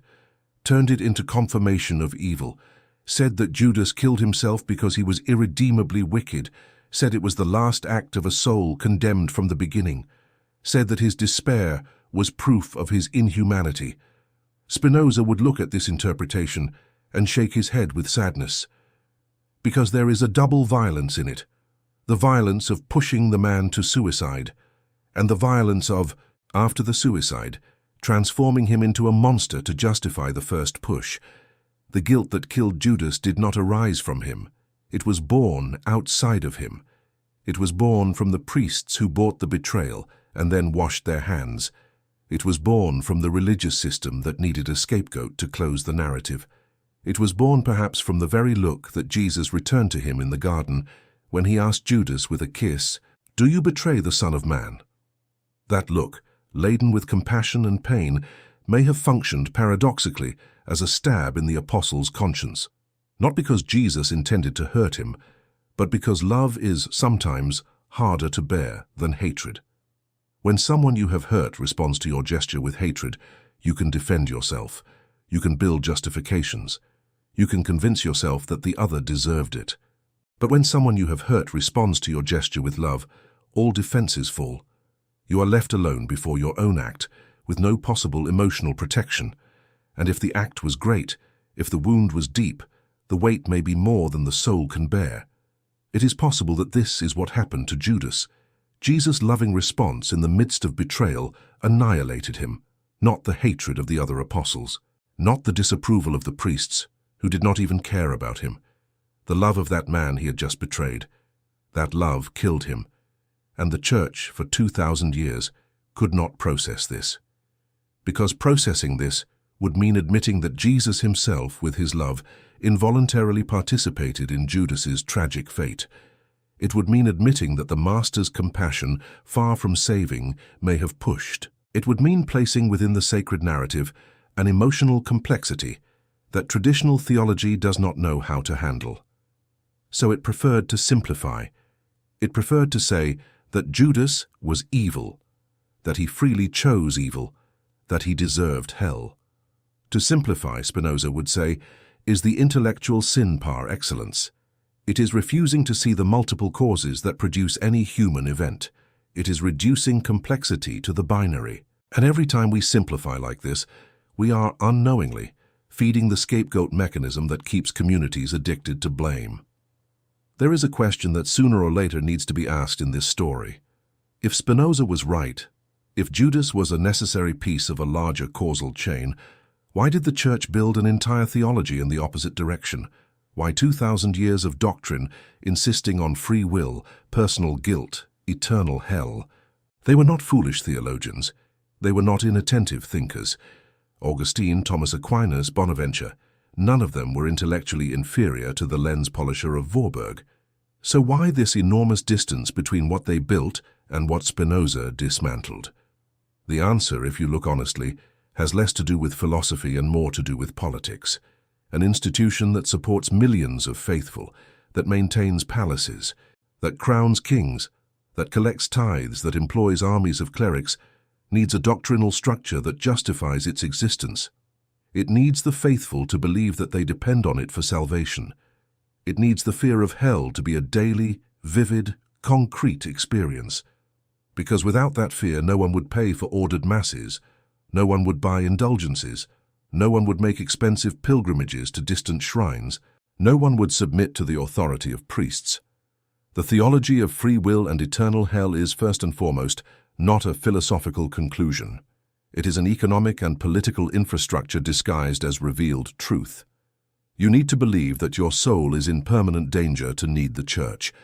If salvation were guaranteed by the cosmic order, as Spinoza suggested, the Church would be superfluous. If there were no hell, there would be no fear. If there were no fear, there would be no submission. If there were no submission, there would be no power. Spinoza realized this with absolute clarity.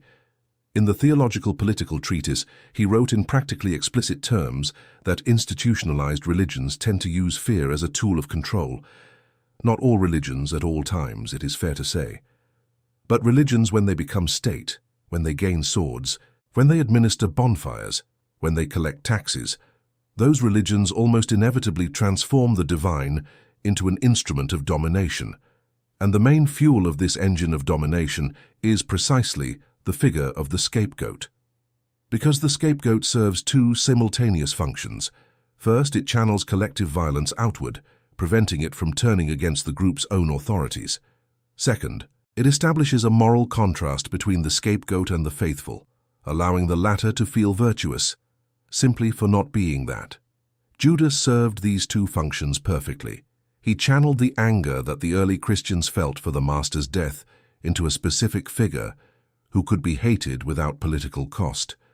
And he established the moral contrast with all the other disciples, including Peter himself, who had also betrayed but, having wept and repented, was absorbed into the narrative of redemption. Judas was not absorbed. Judas was spat out. And he remained outside for 2 millennia, sustaining, with his own symbolic exile, the internal cohesion of the Christian community. This analysis may seem cynical. It may seem that we are reducing religion to a cold political calculation. That is not it. What Spinoza was saying, and what I am trying to convey here, is more subtle. The theologians who built these doctrines were not necessarily acting in bad faith, most sincerely believed in what they taught, but social structures have their own logic, which operates behind individual intentions. The theologians inherited categories, assumptions, problems inherited from previous generations, and within that inheritance, certain conclusions became almost inevitable, not because they were true, but because they served the type of institution they produced. Breaking this cycle required someone from outside, someone who did not depend on ecclesiastical structures to survive, someone willing to polish lenses for years to avoid making intellectual concessions, someone like Spinoza. And when that someone finally emerged, the reaction was predictable, not because the theologians had better arguments, but because the institution needed him to be silenced.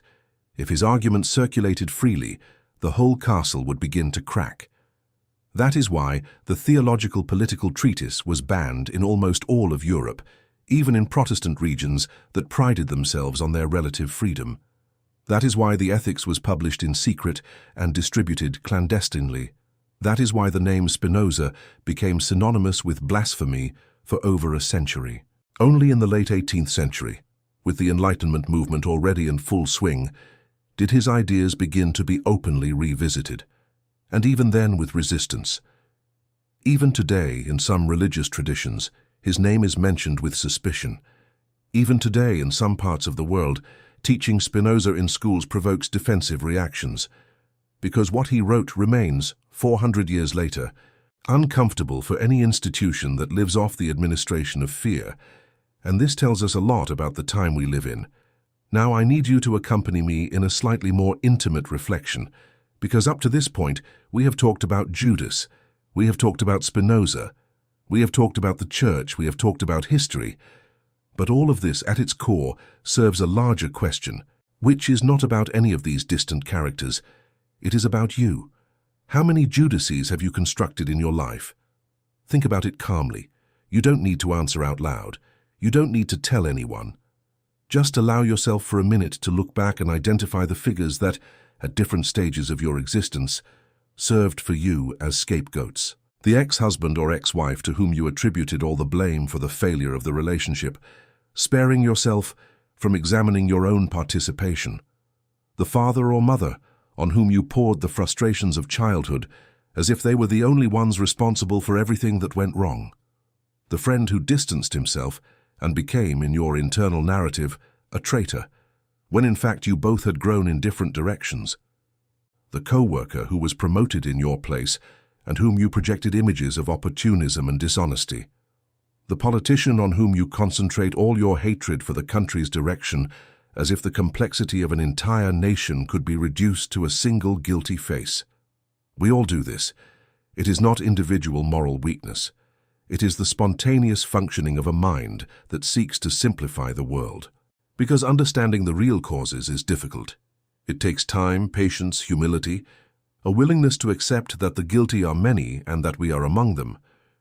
Building a scapegoat is faster and more comfortable. It gives the illusion of understanding. It offers a target for anger. It allows one to move on without doing the painful internal work of reorganizing one's own history. Spinoza would say that this tendency is understandable, but it keeps us trapped in a kind of emotional infantilism, because as long as there is always another to blame, we will never need to grow. We will never need to look within. We will never need to assume the complexity of what we are. The free man, the wise man in Spinoza's philosophy, is the one who gradually dissolves the internal scapegoats, not because he forgives them in an idealistic, forced, naive way, but because he understands the causes, and by understanding the causes, hatred dissolves. What remains in its place is a serene sadness, a sadness that acknowledges what happened, that does not deny the pain, that does not erase history, but that also no longer needs the fuel of hatred to exist. This process is slow. Sometimes it takes years, sometimes it takes a lifetime. Some people never reach the end of it. But starting it is already an act of freedom, recognizing even timidly that the Judas you constructed may not be the villain you needed to invent, that perhaps he was just someone fulfilling his role within a larger chain of which you are also a part. That perhaps the peace you seek does not come from condemning him, but from understanding the threads that led each one to the place where they are. This does not mean accepting abuse. It does not mean returning to live with people who hurt you. It does not mean pretending nothing happened. It simply means gradually removing the emotional weight that hatred forces you to carry. Because in the end, hatred weighs more on the one who hates than on the one who is hated. The other goes on with their life, indifferent to your resentment. You are the one who wakes up in the middle of the night, mentally repeating old injustices, who has their sleep interrupted, who has their mood soured by memories that serve no one. Spinoza called the way out of this the intellectual love of God, a strange expression which may not mean to you what it would mean to a theologian. It means, in simpler terms, the act of contemplating the totality of things without resentment, of accepting what is because it is, of seeing each event, including the painful ones, as part of a larger fabric whose logic escapes us but whose beauty sometimes in rare moments can be glimpsed. These rare moments are, for him, the closest approach to happiness that a human being can achieve while living. They are not moments of noisy ecstasy. They are moments of silence, of clarity, of feeling that even with all the pain, even with all the injustices, even with everything that has not been fixed, there is still something greater that sustains everything, and that being awake to that something greater is enough. If you can, when thinking of Judas in this story, when thinking of any of your personal Judases, have a glimpse of that serene contemplation, you will have received the most valuable gift that Spinoza tried to pass on. Not the excuse for evil, not the naivety in the face of violence, but the internal freedom of no longer needing the fuel of hatred to exist.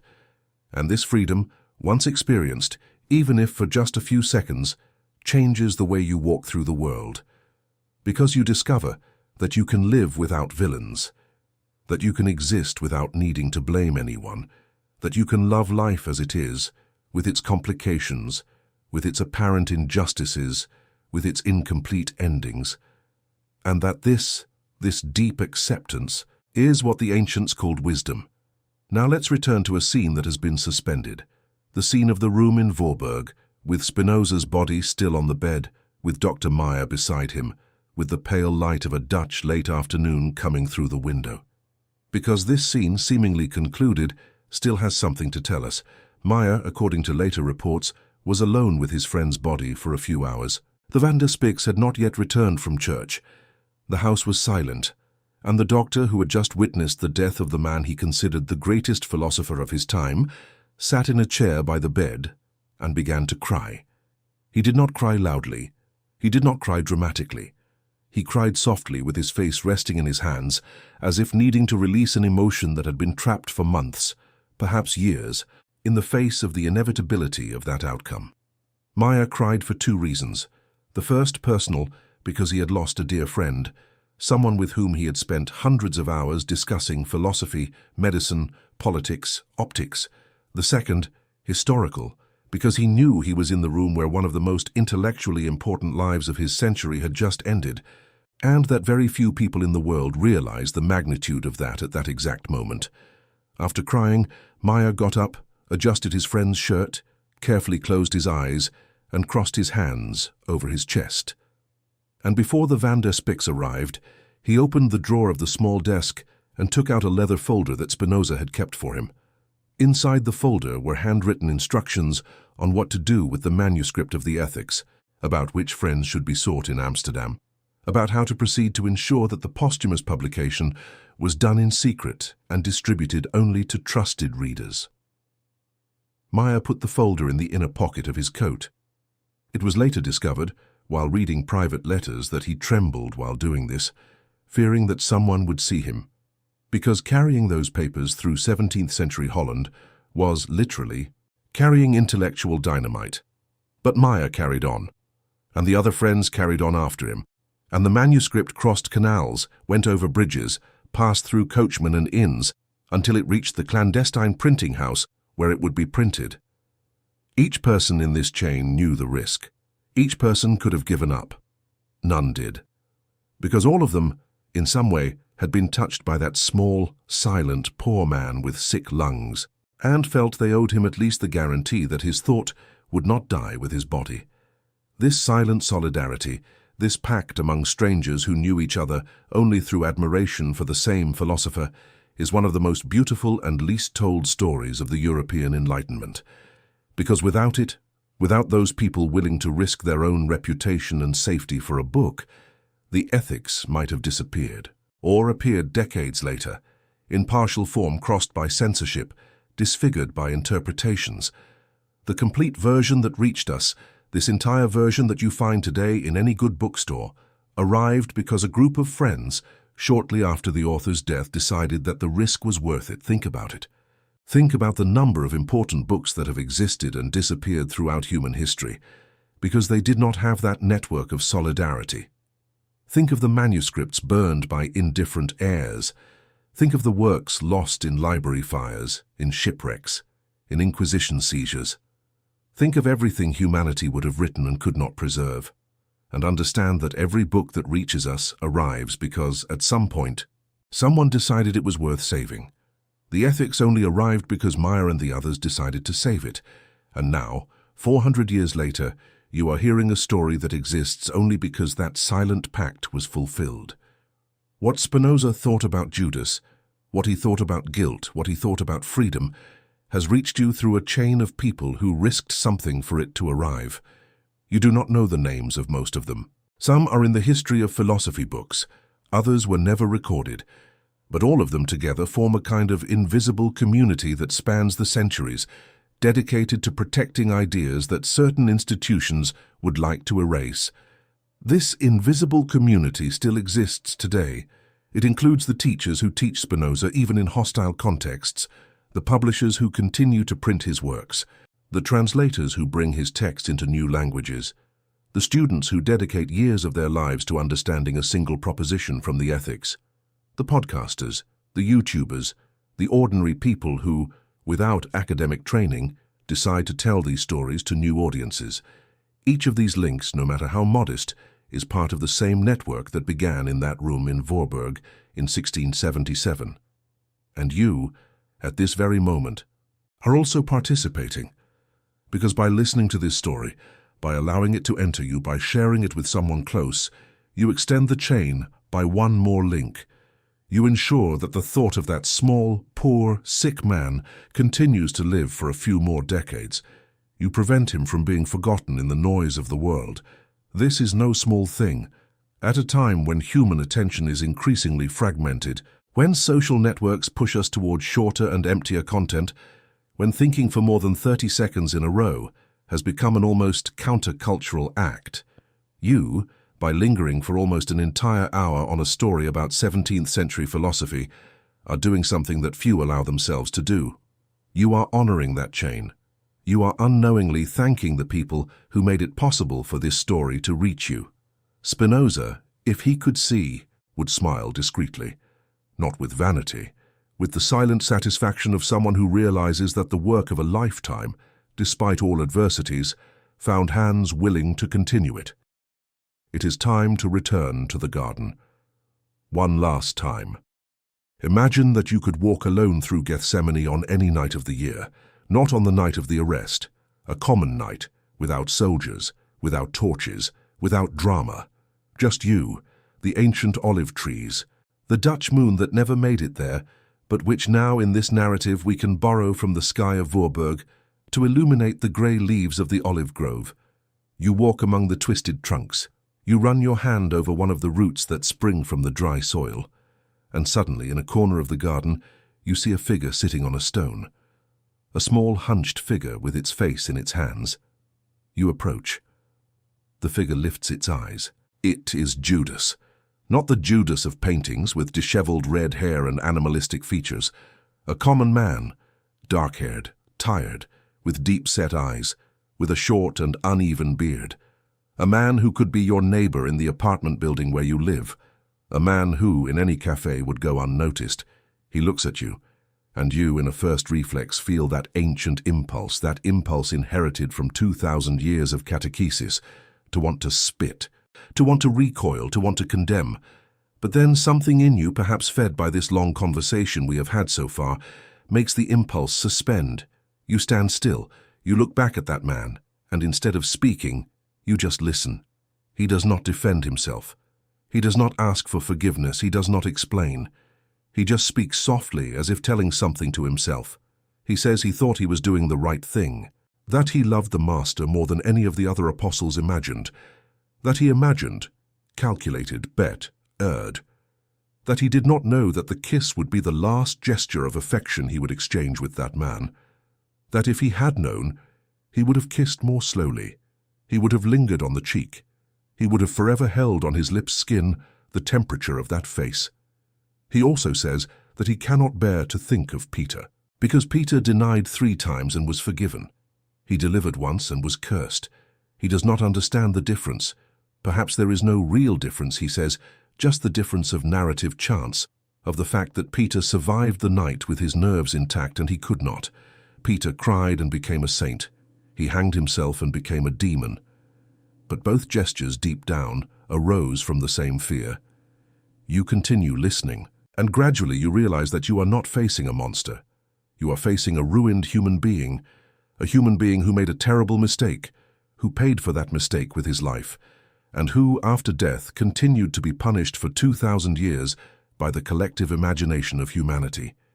2,000 years of spitting, of ugly paintings, of angry sermons, of effigies burned in village festivals, and he, unable to defend himself, just absorbing the accumulated hatred. You say nothing. You do not offer forgiveness because it is not for you to offer. You do not apologize on behalf of humanity because that would be arrogance. You just sit beside him on another stone in shared silence. And in that silence something adjusts within you.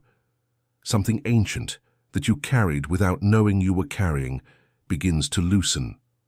This is, perhaps, what Spinoza would call freedom. Not a heroic act, not a dramatic decision. Just the ability to sit beside someone the whole world taught you to hate, and instead of hating, just listen. Just understand. Just recognize that that man, with all his flaws, with all his mistakes, with all the irreversible consequences of what he did, is nonetheless a human brother. As fragile as you, as made of causes as you, as incapable of having been completely different from what he was as you. After a long time, Judas gets up. He thanks you with a discreet nod, and he walks away among the olive trees, gradually disappearing into the darkness of the garden. You remain seated on the stone, looking in the direction he went for an indeterminate time. The wind passes through the leaves. An owl hoots somewhere distant, and you realize, with a new clarity, that you have just lived something that may change the way you walk through the world from now on. Not because you now think that betrayals are acceptable, not because you will now relativize the pains that people cause one another, but because you have discovered experimentally that it is possible to look at someone considered indefensible and not need to attack, that it is possible to understand without condoning, that it is possible to have compassion without approval, that these subtle distinctions, so difficult to maintain in the automatism of daily life, are possible when we stop, breathe, and consciously choose not to feed the engine of resentment anymore. This imaginary scene we have just traversed together is not in any gospel. It is not in the ethics. It is not in any history book. It exists only here, in this moment, between the two of us. And it exists because it needed to exist. Because after so much history, so much philosophy, so much analysis, a gesture of imaginative solidarity was needed to close the circle, so that Judas, at least once, somewhere, would be simply heard, without needing to defend himself, without needing to apologize, without needing to be condemned or absolved. Just heard. And perhaps, who knows, that is what all the Judases of the world need, including the internal Judases that you carry within yourself, those parts of you that you judge so harshly, those past actions of which you are ashamed, those choices that still hurt when you remember them alone at night. Those parts also need a gesture like this, from someone who can be yourself, who sits beside them without attacking, without judging, without rushing, and simply listens. When you manage to do this with your own shadow zones, something within you heals, not because there was an intellectual justification, but because that part of you, previously exiled, was finally welcomed within the whole that you are. And a whole that is welcomed, Spinoza would say, has more strength than a whole fragmented by self-hatred. We are nearing the end of this conversation, and I want you to realize before anything else that you have walked this far, that you have crossed with me 17th century Amsterdam, the cold canals, the synagogues, the attics of Rheinsberg, the house in Voorburg, the olive trees of Jerusalem, the room where a man coughed blood alone on a February Sunday. You have been in all these places, and whether you realize it or not, you have left each one of them a little different from the person who entered. This is what philosophy does when it is well told. It does not give you ready-made answers. It does not hand you dogmas to memorize. It simply guides you patiently through paths where you need to think with your own feet, doubt with your own head, feel with your own heart. And at the end of the journey, you realize that certain old certainties have loosened, and that certain new, more mature questions have begun to occupy the space they left behind. The central question that moved this story, you remember, was about Judas, about the possibility that the most hated man of the last 2,000 years was not, after all, the villain that the Church needed to invent? I will not answer that question for you. It was never my role. But I can tell you what Spinoza, throughout his work, pointed to as a horizon, and that horizon is broader than Judas himself. Spinoza pointed out that absolute guilt, the kind that condemns forever, the kind that makes effigies burn in village festivals, the kind that turns names into universal insults, is a human construction, not a cosmic reality. The universe does not condemn. The universe unfolds, causes. Eternal condemnation, this concept that has haunted generations of catechized children, is a projection of human fear onto the heavens and not a faithful description of divine order. He also pointed out that true freedom is not doing what one wants. It is understanding what one is, understanding the causes that shape our choices, understanding the forces that traverse us, and from that understanding, ceasing to fight against reality as if it were an enemy, and beginning to collaborate with reality as one collaborates with a river of which one is a part. And he finally pointed out that the intellectual love of the universe, this serene contemplation that he considered the highest point of human experience, does not depend on any institution, any right, any authority. It depends only on the individual willingness to stop, look, think, understand. Each of us can, at any moment in life, open that door. We do not need permission. If you left this conversation with the feeling that the Judas you were taught might not have been the historical Judas, great. If you left with the feeling that Spinoza was a courageous and singular man, great too. But if you left with something even more important, with a small suspicion that your own personal scapegoats might deserve to be revisited, then this video has truly fulfilled its purpose. Because the greatest gift that philosophy can give you is not knowing a new philosopher. It is discovering within yourself a new freedom. The freedom to stop needing villains. The freedom to exist without blame. The freedom to walk through the world with a lighter mind, because you are no longer spending energy sustaining old grudges that serve no one. Spinoza died poor, sick, alone in a rented room, at the age of 44. But he died, according to all reports, with a serenity that impressed those around him, because he had reached in life what he called beatitude, the deep peace of one who understands, the peace that does not depend on external circumstances, because it springs from the correct relationship between the mind and the universe. This peace you can also achieve, not all at once, not tomorrow, perhaps not even this year, but through small daily gestures. Every time when you catch yourself hating someone, pause for a second and try to understand the causes. Every time when you catch yourself excessively blaming, remember that you too are the product of multiple causes that escape your control. Every time when hearing a simplified narrative about a group, a person, a country, a religion, resist the simplification and seek the complexity. These small gestures, accumulated over time, build within you an internal architecture similar to that which Spinoza constructed in the Ethics. An architecture where understanding replaces hatred, where compassion replaces judgment, where peace replaces resentment, not as an unattainable ideal, but as a practical, concrete, possible direction. I deeply thank you for walking this far, for giving me your time, for offering your full attention to a slow, detailed, sometimes difficult story in a world that would prefer you to be doing anything else faster and more colorful. That, on your part, was an act of generosity, and I do not take it for granted. If this journey touched you, share it with someone you think needs to hear it.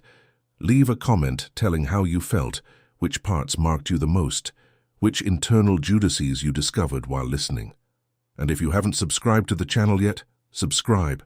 Because what lies ahead, in other stories, in other thinkers, in other ancient enigmas, will continue to point in that same direction, the direction of inner freedom, of understanding, of peace that does not depend on condemning anyone. May you, when you turn off this screen, return to your life a little lighter than when you arrived. May the Judases of your past gradually receive the serene gaze they deserve. May the Judases within you, those zones that you have condemned so harshly, finally be welcomed as parts of a whole worth loving. And that on any night, looking out the window of the place where you live, you remember for a few seconds that small man who polished lenses in Voorburg until his lungs could no longer bear it, and smile, because now you both know each other, and his thought, after crossing 4 centuries, has found in you another place where it can continue to live. The story ends here, but what it began in you goes on. Thank you for walking with me to the end.